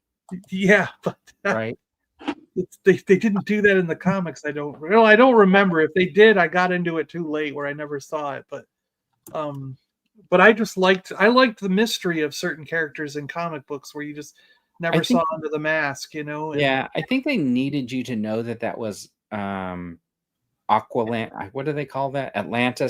Atlantean technology. I was going to call Aqualand. Yeah. Atlantis technology to be able to even be a challenge to Aquaman. Yeah. This is. I agree with Jonathan here. This sculpt is pretty awesome. Yeah. The face sculpt looks fantastic. But isn't it Edris? Is there an R? Isn't it Edris? Yeah, I mean, what movie is this from? The Suicide Squad movie. It's Deadshot. Oh, okay. Right. Is that the 3 and a year half year anniversary? Maybe it is. Yeah. All right. And then like Cedar's saying, they look great, but they're from a forgotten movie, so why do I care? Yeah. And this is Peacemaker, probably from the same movie, but this will probably be awful without the helmet on. Just put the helmet back on. Jeez. Here's the thing with this. I feel like people will buy this. What's wrong with his eyebrows and his eyeball? But people will probably get this one because of the show. Yeah. Right? The show's still out there, so. Yeah, the unmasked Cena doesn't look like him at all. It looks so bad. Does it look like Mark Wahlberg? I don't know. It just looks something's wrong with the eyebrows and the eyes. It's just so crazy looking. Do you think it's that his face doesn't feel like maybe long enough? I don't know. Something's off about it. Yeah, I feel that's what I think. I feel like it doesn't seem like long enough or something like that. But with the helmet, it looks fine. Yeah. So this is probably like an $80-$90 figure, right? Oh, probably. For a 6-inch Mafex. All right. And then a couple of weeks ago, they did release this Wonder Woman figure that came with the Godzilla. That looks cool. Yeah. And it was pretty. I think it's sold out though, like on wherever it was up for sale on Amazon or whatever. Yeah. But it came with a little Wonder Woman. Yeah, a little one too, right? You get a because they did the whole series of I don't know how they did this too. This was a crazy thing as well, but Godzilla took on the Justice League, so they went through the DC universe with Godzilla. And right now, Godzilla's taken on the Marvel universe. So it's like, again, like the two rival companies, DC and Marvel. And then you've got the third company. Who is it that currently is doing Godzilla? Is it Image or is it? I don't know. Yeah, I don't remember who's currently doing the Godzilla. So they got a third company involved who owns the Godzilla rights. And all these comic companies are merging their stuff together to sell comics, you know, and Godzilla went tearing through the DC universe, and now Godzilla's tearing through the Marvel universe. So it's like, what the crap? Like, it just... But they've been good because Godzilla in anything is great, and I love it when Godzilla fights, you know, stuff outside of its normal Godzilla universe. It's fun. Yeah. The one thing I did like about this too is like the head sculpt on the Wonder Woman isn't like the movie head sculpt. No, it's a great head sculpt. I love it. Cartoon really animated comic style. Yeah. Godzilla is huge. Yeah. Yeah. Well, that's why they came out with a tiny McFarlane figure to go with it to make it look like Godzilla's gigantic. It's like you get a page puncher with it or something. The only thing I have issue with the modern Godzilla is I really think his head is too small. I've always thought they want him to look like, you know, a lizard. Well, they said he styled it after a cat. Oh, okay. Well, behind the scenes, his face, they had a dog face, a lizard face, and a cat. And the cat tested the best, so they modeled it after a cat. Well, there are a lot of cat people out there. Yeah. And then Boss Fight Studios revealed these. They actually went up for pre-order. They're entering the world of Conan. So the cool thing about it is you get one figure and two kind of different looks with them. Yeah. And, this is kind of like the what was why did I just draw a blank on that artist? Frazetta, yeah. Frazetta art sort of style. Yeah. So this is Boss Fight. So I think that Red Sonja figure was really, really good. So yeah, I'm totally gonna grab one of these Conan figures. Got the two little face swaps, it looks like, or two heads or whatever. And this, I mean, if they weren't $65, right? Yeah, this would be flying. Yeah, it totally be worthwhile to get like two so that you don't have to swap out the looks. Yeah, but just looks awesome.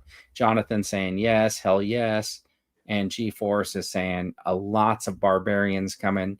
You got barbarians at the gate. This is the Bellet Queen or whatever. So again, two looks with one figure. This is going to be a tough thing to do, is not to grab two of them so you could have both looks, right? Yeah.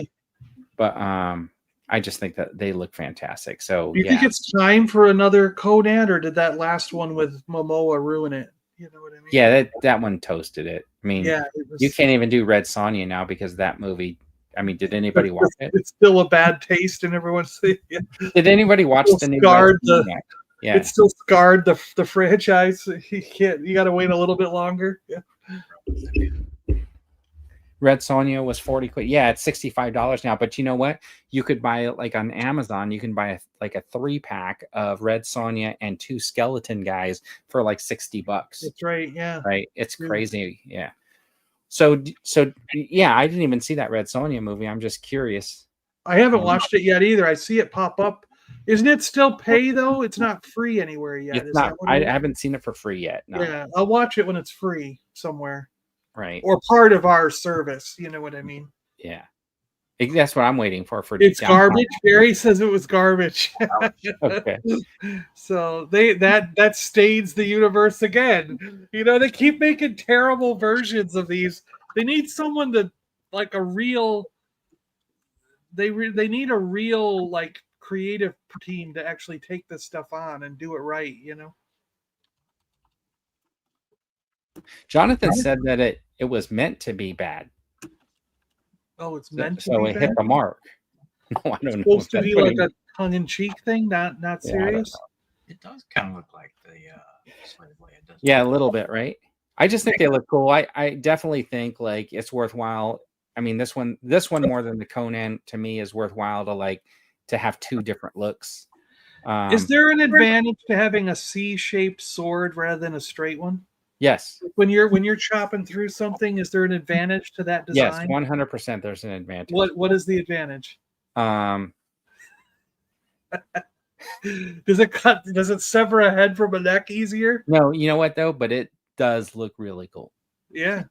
Well, like, does it see like if you got a long flat blade, when you hit the neck, you've got actually the part that's hitting the neck is distributed along a flat plane, whereas when it's a C shape, the part that hits at a point. I think you're striking with the wrong side of the blade, John. You're focusing all that energy at a point on the edge of the C shape. You're striking with the wrong side. You're trying to strike with the outer edge of the C shape and not the inner edge of the C shape. Yeah, the outer edge. Neck now trapped inside the C shape. No, you don't want your neck trapped inside the C shape. No. You want to chop from the outer edge of the C. No. You grab somebody, you put the two C's around the neck, and they just converge. You think you scissor them? Okay.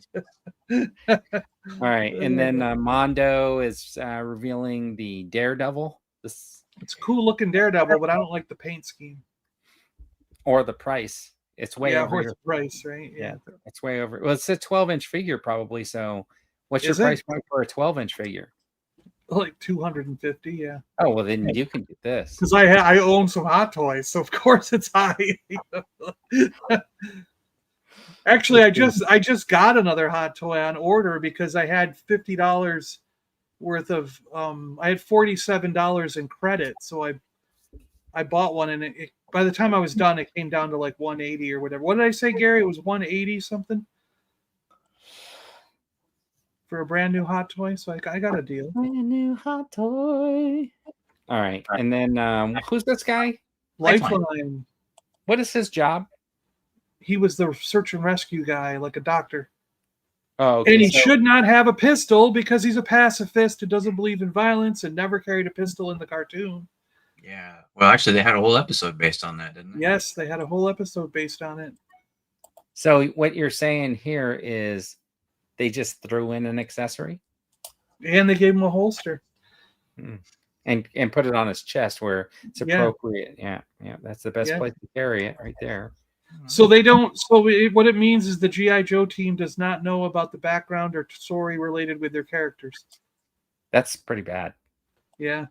Well, didn't the other figure have one too? The original figure did have one, yes. Okay. And he did have the holster, so yeah. So I thought he did. They just okay. So maybe it was whoever wrote the cartoon didn't talk to the creators of the character. That's the gun used for putting Old Yella down. Yeah. Oh, a pistol whip. Oh, there you go. He has to shoot like something. Yeah, put it out of its misery. Yeah. Yep. Well, what if it's? I mean, it could be a dart gun. It could be like a tranquilizer. Tranquilizer. Yeah. Thank you. Yeah. Yeah. So I don't know. Is G-Force saying this looks like an adventure person? No, he wants adventure people right now. He's been concentrating on adventure people, not G.I. Joe. Oh, okay. So he wants a line of 12-inch adventure people. That's what he wants. 6-inch. 6-inch adventure people, yeah. You know what? That would actually be pretty cool. They can call them toys for your older kids. G.I. Joe Adventure People Legacy. The original cartoons or the original commercial for Adventure People said toys for your older kids. Okay. All right. This guy is like the first tracksuit mafia dude. Yep. Yeah. Yep. And then the Red Hood from Mezco. Red Hood. Yep. Comes with a cracked face piece over there. Jason Todd, right? Yeah. All right. And then I saw that these Sonic and DC crossover figures were getting ready to like come out. And what are these prices at? I'm sorry? Do you know the price on these? I don't. Jax, is that Jax Toys? Jax? It looks like Jax, yeah. Jax. And they make the Sonic right now? Jax is doing Sonic? Yeah. So can you imagine your Sonic? You know what? I bet these are going to end up being like $20. You think so?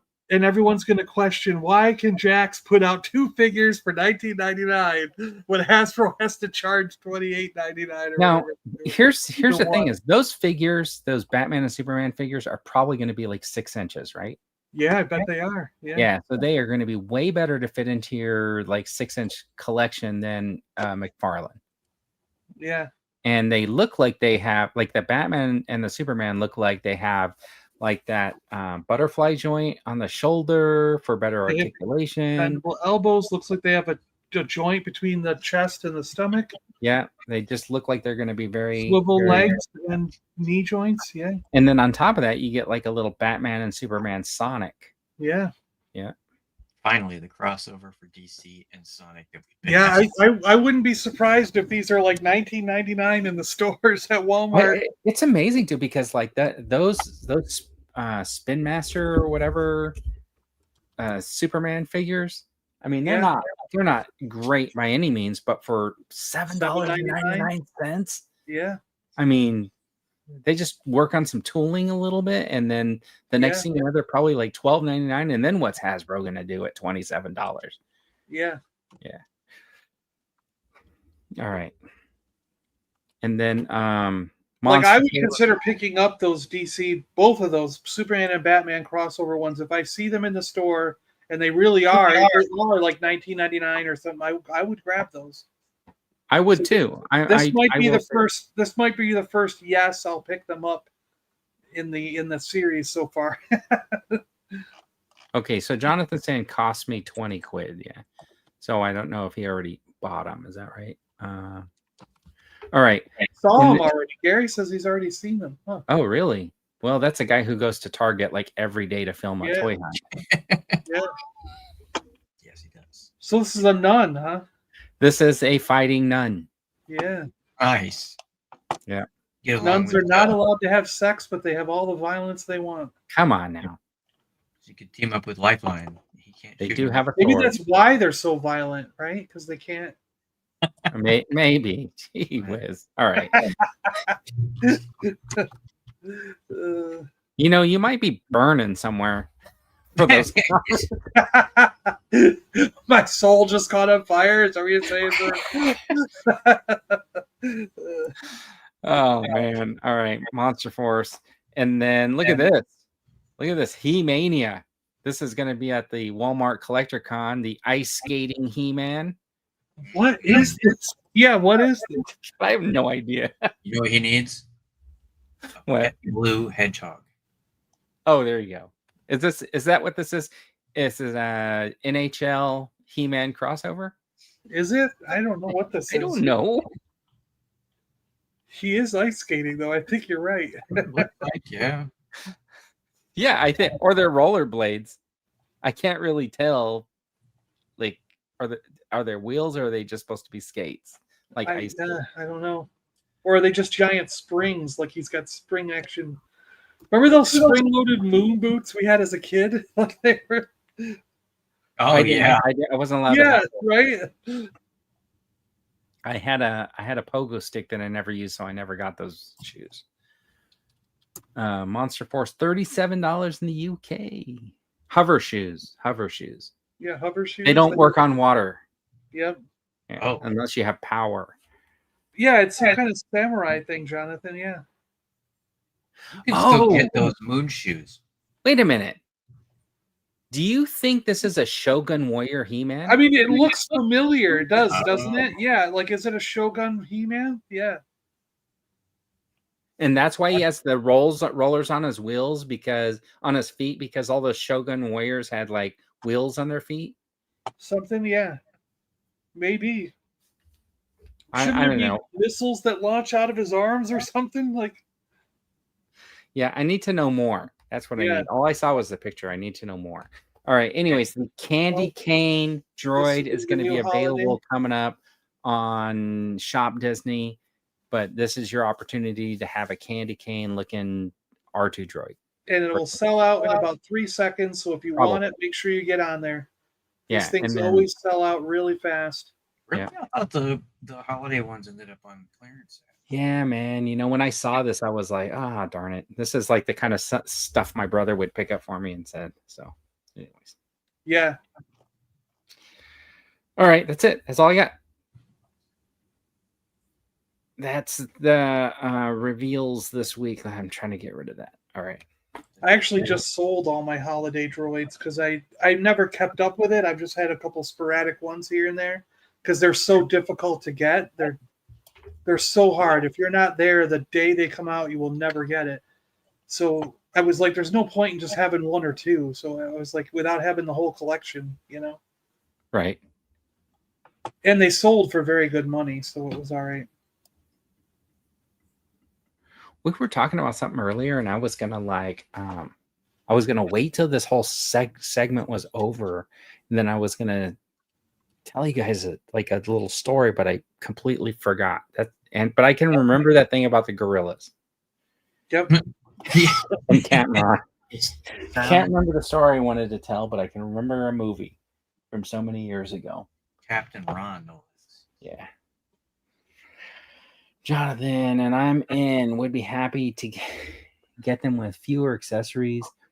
Operation Monster Force has good paint applications, good smooth joints, and sometimes a ton of accessories. Yeah, I'm getting the Donner Party, the Frankenstein one, and and I'm looking forward to that guy. That one actually looks really, really cool. Yeah, I pre-ordered the Chatsworth too. Oh, really? Yeah, the general, right? What was that? The general? No, that's the ape looking thing that the. Oh my god! But he was really expensive, right? Gatling gun. Yeah, 79. I was like, no, I think I'm gonna hold off because. But he's huge. He's like 8 inches, 9 inches. Yeah. And that gun looked too cool. He looks good, but I was like, oh no, he's like twice as much. What am I gonna do? We were talking about the Red Sonja, I think, and Jonathan was talking about how they're $64, and that Red Sonja was originally like $30 something. So they basically just doubled the price of their figures. Boss Fight did, because that Conan and stuff is now $64. And I know I got one of these like Amazonian people on pre-order at Big Bad before the prices went up, and it was like $35, and now it's like much more. And it's just amazing to me how like they change their prices, but they gotta keep up with the inflation of it all, I guess. Maybe it'll change when it comes. Yeah. Can I ask something? Sure. So this came up in our conversations with a few other people outside of our network here, like. With like how much I know, Dan, you've dabbled in some vintage, right? You have some, and you have older Star Wars, right, Vern? I do. So, and like, G.I. Joe. You do. If you have G.I. Joe as well, and some so like, and some Marvel stuff, and because I don't. Yeah. See what I was going to ask is, how does it make you feel when something comes out like nowadays in a modern figure, a modern thing comes out versus getting, and then when you get it in the mail, like you order it, it finally shows up a year later, you get it in the mail, versus finding something like, even if you find something online or at a toy show, a local show or something like that, that's vintage. Like for me, modern stuff is getting to the point where it just frustrates me. And my feelings when I go to find something modern is frustration, anger, anxiety, some FOMO. Sometimes you got that fear of missing out, which adds to anxiety and things.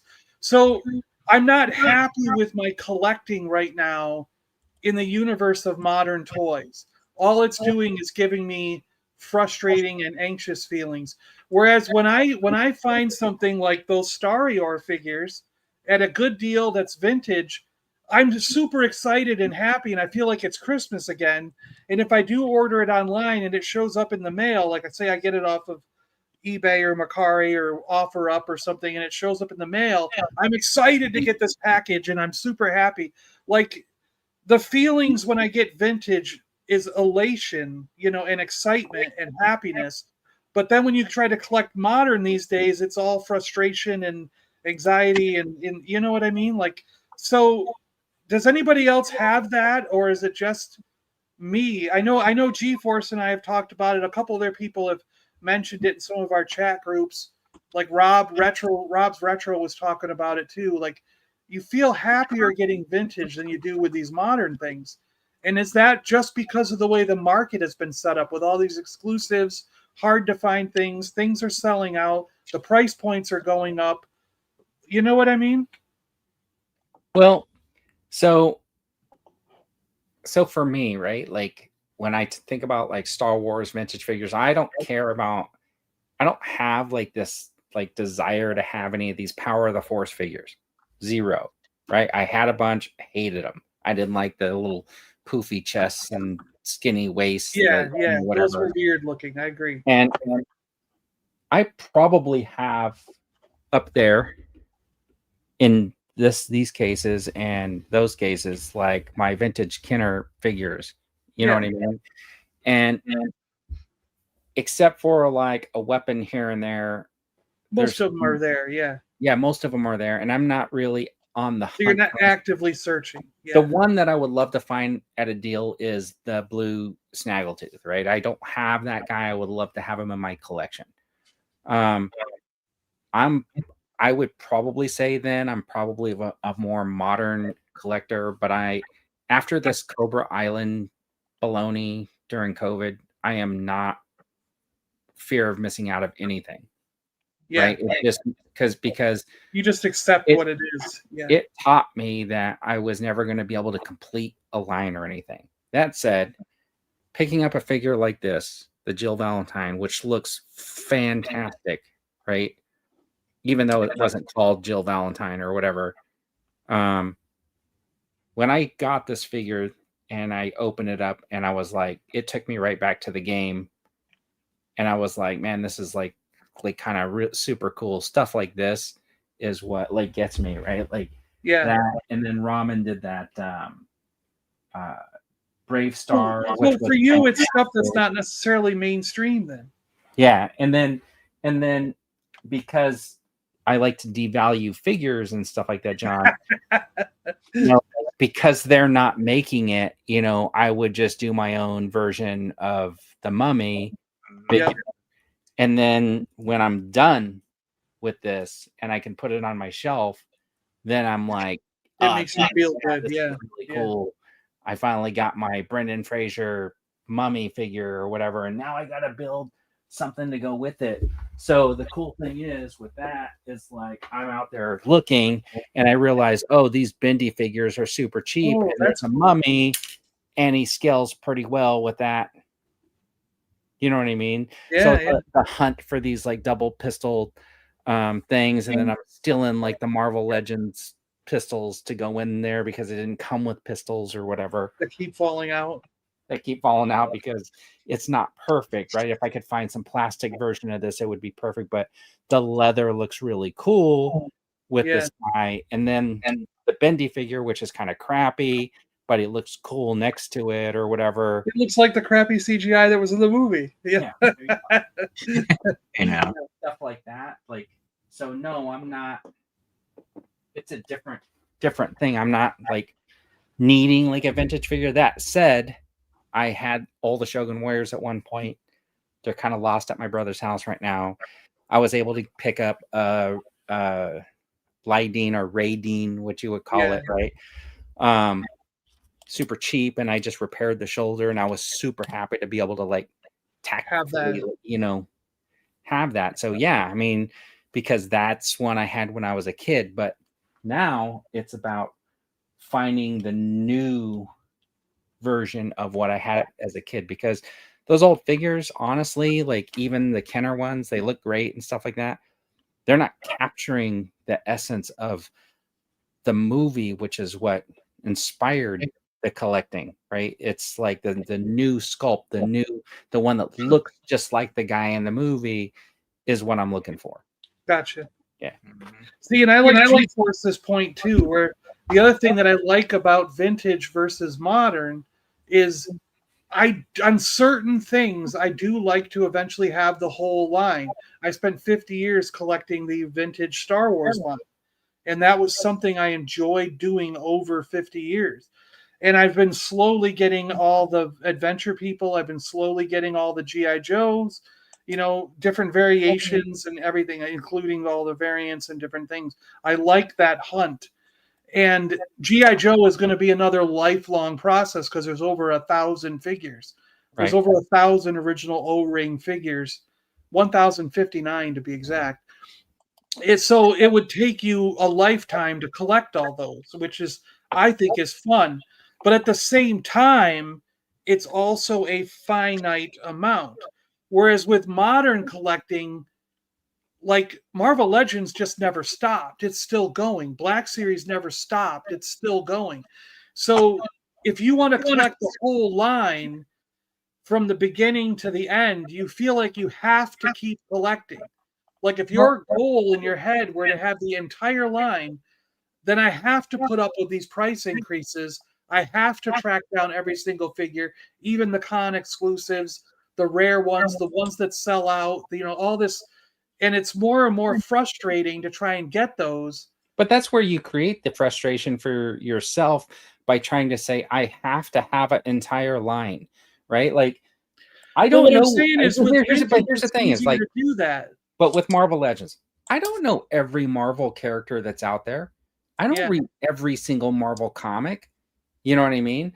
And I don't even like some of the characters that I read in the comics. Yeah. So the thing is, like, if I read a comic book like the X-Men, the ones that are speaking to me is that like mid 80s versions, Yeah, that's what I do with X-Men.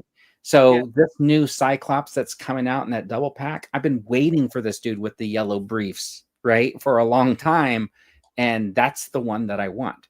And I'm not out there buying any of the other Cyclops figures because that's not the one that goes with my X-Men that I want. Yeah. So there is so that's another thing I'm getting at. There is a finite amount of X-Men for me.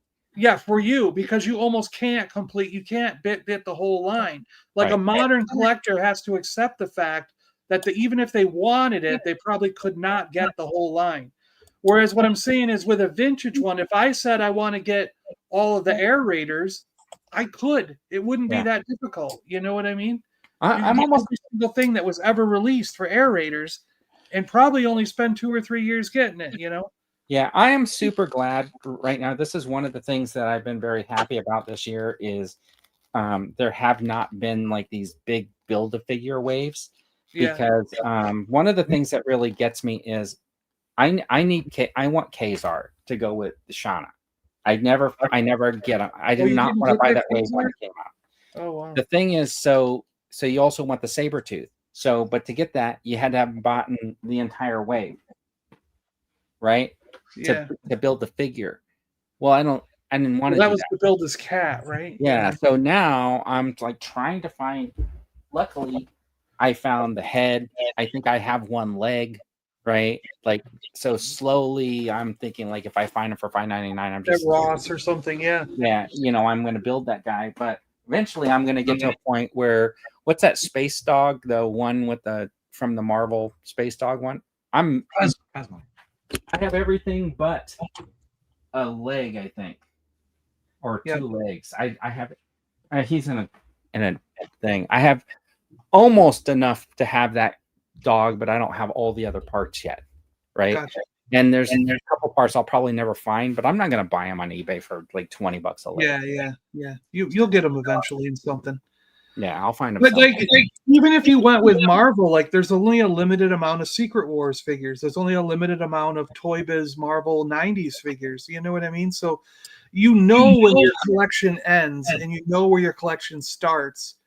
Whereas today, I think you have to do what you said. You have to sort of like narrow your focus because you can't get every single Marvel Legends figure. You can't get every single Black Series figure. You know what I mean? You can barely even get every classified figure, and that basically just started.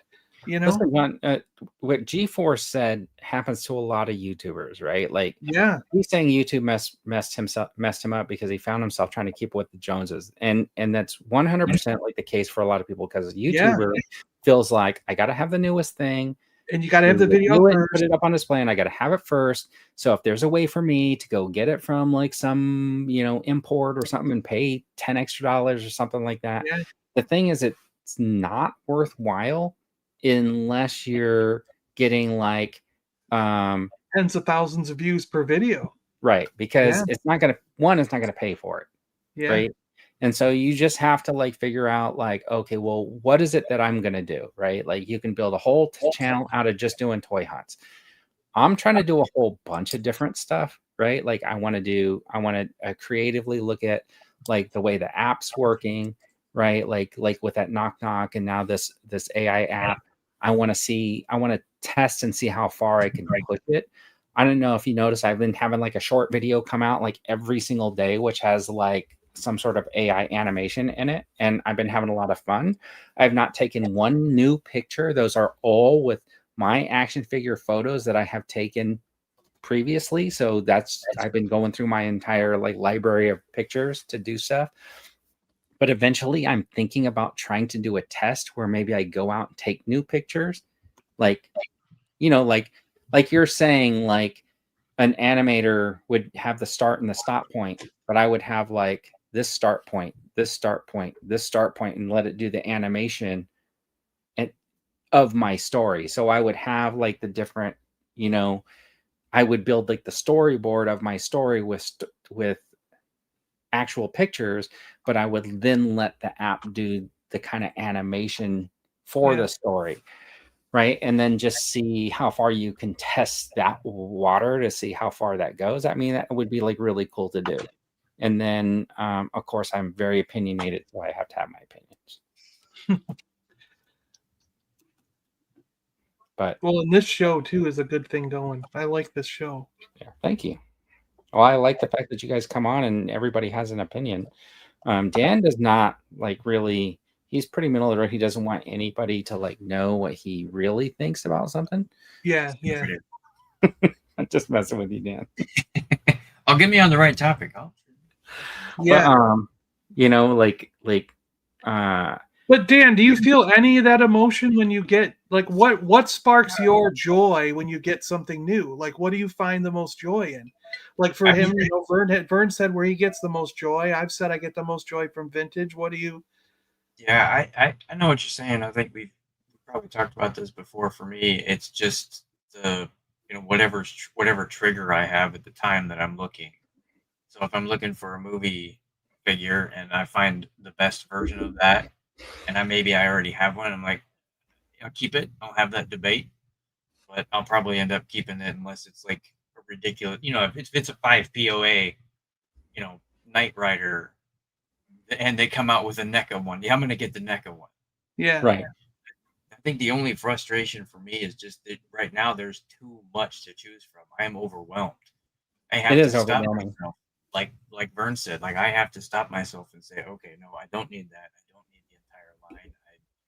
And that did take me a while to get to because, you and I probably started when you could do that. I could go and get, every single Marvel Legend when it came out. Yeah, that's what I mean. There was a point where I think all of us, like I was buying every single Black Series that came out. Because you could afford it. You could go down there and they were like, what, not even $10 or whatever. They would have 4 waves in a year.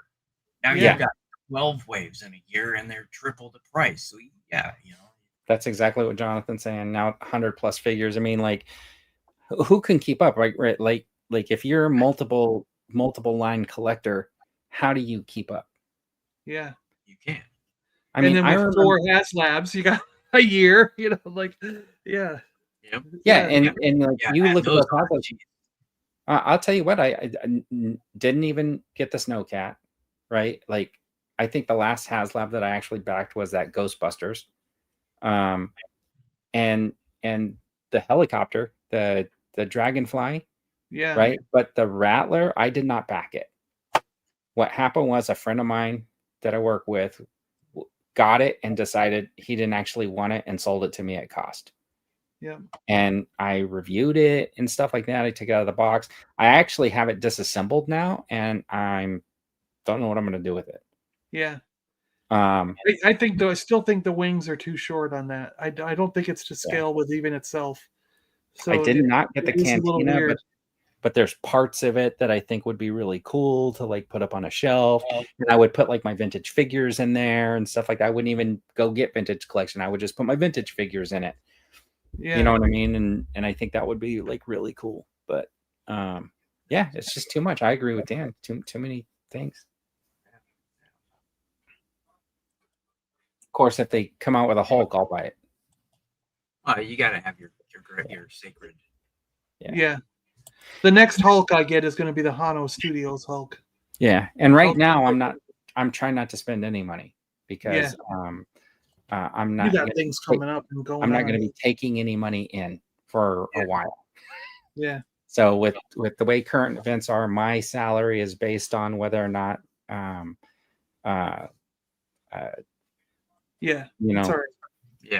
politics or whatever. So if you guys want to give me a super chat, Feel free. But you know, it's just the way it is. I mean, we've been here before, so I went through all my pre-orders and stuff like that, and I'm like, oh, okay, I gotta push some stuff. I moved everything on Big Bad Toy Store, which is like maybe 4 things. I threw them all in the pile of loot, just because I'm like, well, I mean, if it comes up today, I don't want it to like charge me and ship. And I'm looking at Amazon. If they change any ship dates, I'm gonna probably end up having to cancel stuff like, you know, just because I got to be prepared. So, but it's nothing that if I cancel it, I'm gonna be worried about. That's the crazy part is, right? Like, I'm totally at a place now where I'm not stressing about FOMO or anything like that anymore. Yeah. Find that zen. Yeah. And then and I think part of it is like going to Ross helped, right? Like, yeah, like knowing that there's a chance, right? Yeah. You know what's really weird is like, so when I can think back to buying those Death Troopers and the Andor and the Jyn Erso 3-pack at Ross for like $20 or whatever it was, or $15. And I can think back to that far when I was going to Ross and finding these like Black Series figures. Oh, I got the original Snow Trooper Black Series for $2.99 at Ross. And I bought 3 of them. And then it's not really until recently that I'm realizing like this is the biggest opportunity to get stuff super cheap and then just not worry about trying to get it at full price. Yeah.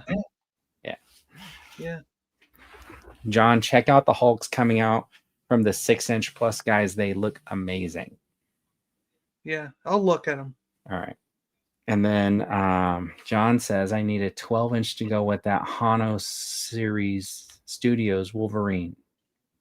It's none of our business. Yeah. When Hano does a Hulk, I'll be definitely getting that. So I will tell you, for 12-inch figures, I really pick and choose and have like a limit. And I was only going to have one Marvel to represent it, and it was going to be Hulk. It was going to be Wolverine.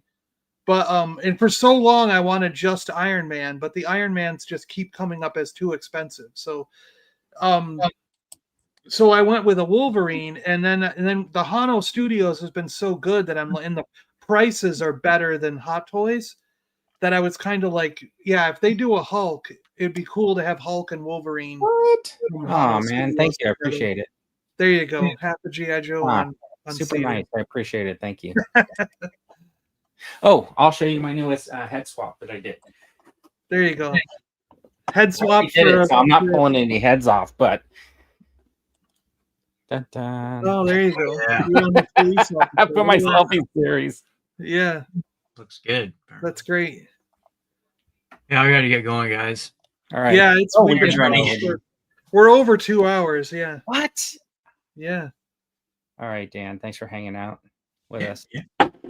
Hot Toys. Have a good one. All right. See ya. I'll let John finish out his conversation before we head out of here.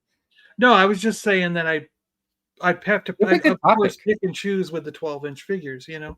It's a good topic. I got Snake Eyes and Storm Shadow, and I'm good with that. DC, I've got the 89 Batman. I'm good with that, you know. There was a period of time. Do you remember when the Marvel Zombies or the Marvel, when they first came out with that zombie Captain America wave, whatever that TV show, whatever, they had the Marvel, right? So when that wave came out around that time, Sean Solo was buying full waves.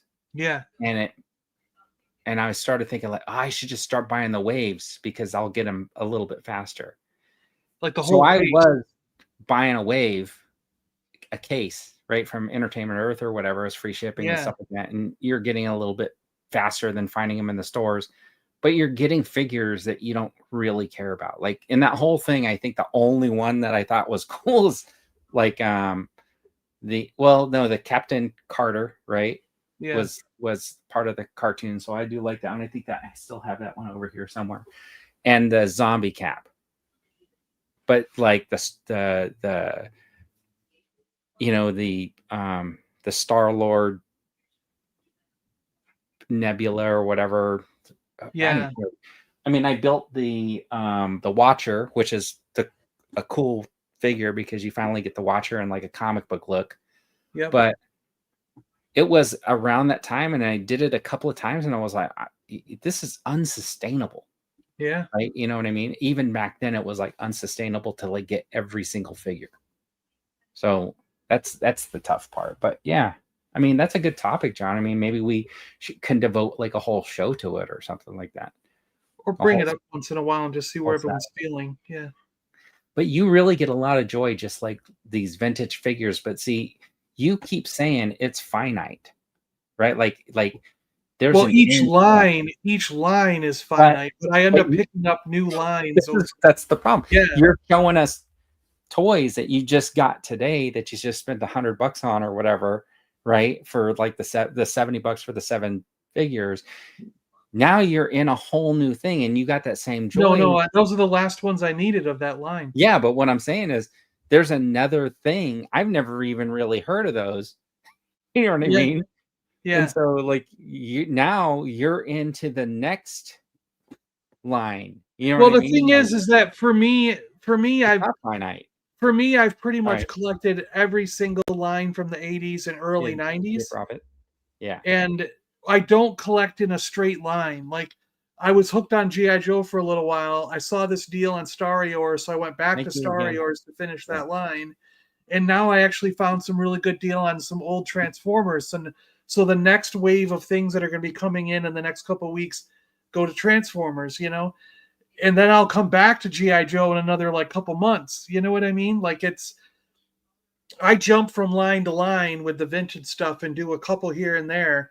Right. Yeah, but that's just because for me, I want to eventually have most. You want to have every toy ever made of everything we had when we were kids. Yes. You know what I mean? We had at least one of these things. We had when I was a kid, I had a Sectar figure. I had a couple GoBots. I had Transformers. I had G.I. Joe. I had some He-Man figures. I had Star-Wars. I had an Air Raiders figure. I had Sky Commanders. I had at least one of almost every single line.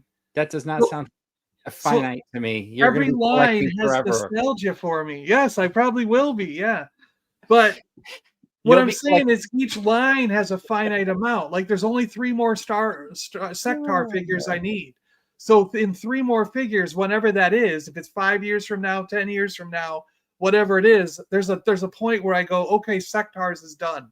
You're going to be like, Sectars is done. But now that it's been 15 years, they did these ones in 2025 and now they're vintage. I already bought the girl now. I already bought the girl from the nacelle one because they never made the girl when we were kids, and she actually fits. And then you're like, since I'm already buying some nacelle, I should buy T'Pol so I could recreate the sound. No, I'm gonna take my T'Pol in the shower and put cream on her. Oh my gosh, that just sounded bad. Now Bird's like, all right, this is where I'm gonna edit the ending. I won't do any of that. But it was a really interesting thing. There was a period of time like a few months ago, we had a lot of stuff going on. So there were a lot of things that like, I feel like I could take a lot, but I was like not taking a lot at a certain time. So it's unfortunate that people didn't help ride through that little storm that I was going through and just wait it out because, I mean, it is what it is, but I feel like breaking through some of all that stuff that happened like months ago personally or whatever. So yeah, I think it's good. I was looking at Chris's post on Instagram. I commented he had a picture of his living room. I guess he's selling his house and he's moving. Yeah, he's moving. So all he's got is a chair. He's got like a chair and he's like, I'm so bored. I got my phone, no internet, whatever. And I'm just thinking like, you got a perfect opportunity to set a camera up on like a tripod and like film yourself doing like the most mundane things, like film yourself on the phone, film yourself eating a TV dinner, film yourself looking out no TV. Right. And then just make like a little short film, like a 15-minute short film, and just play some like real mellow music while this whole thing happens. It would be hilarious. Yeah, he's got to wait for that house to close or something, so he's just sitting there alone, being bored with just a chair. I get it. My sister-in-law in Florida, they put up their 2 condos for sale. I think one of them is going to close in a couple of weeks or whatever, or in November, and then they're going to probably start heading back to California. So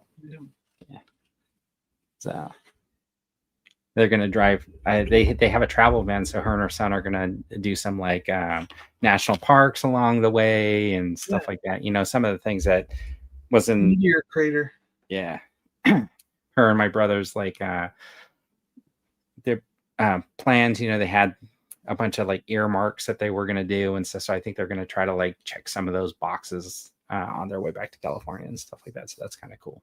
So yeah. You know what? One of my goals should be is to clean up this mess and make all those figures stand up. Yeah.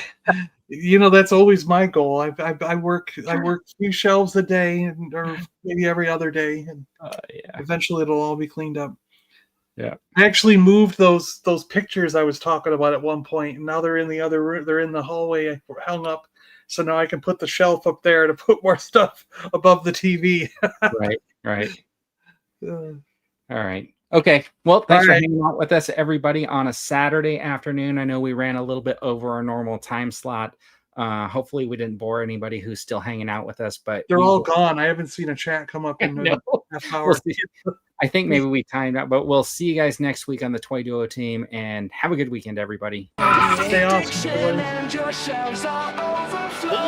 Hold tight. When you don't know what new is coming, but you fear you might miss out. Just sit right back, just relax and watch and listen. The Toy Duo team brings you what you need. The toy news you didn't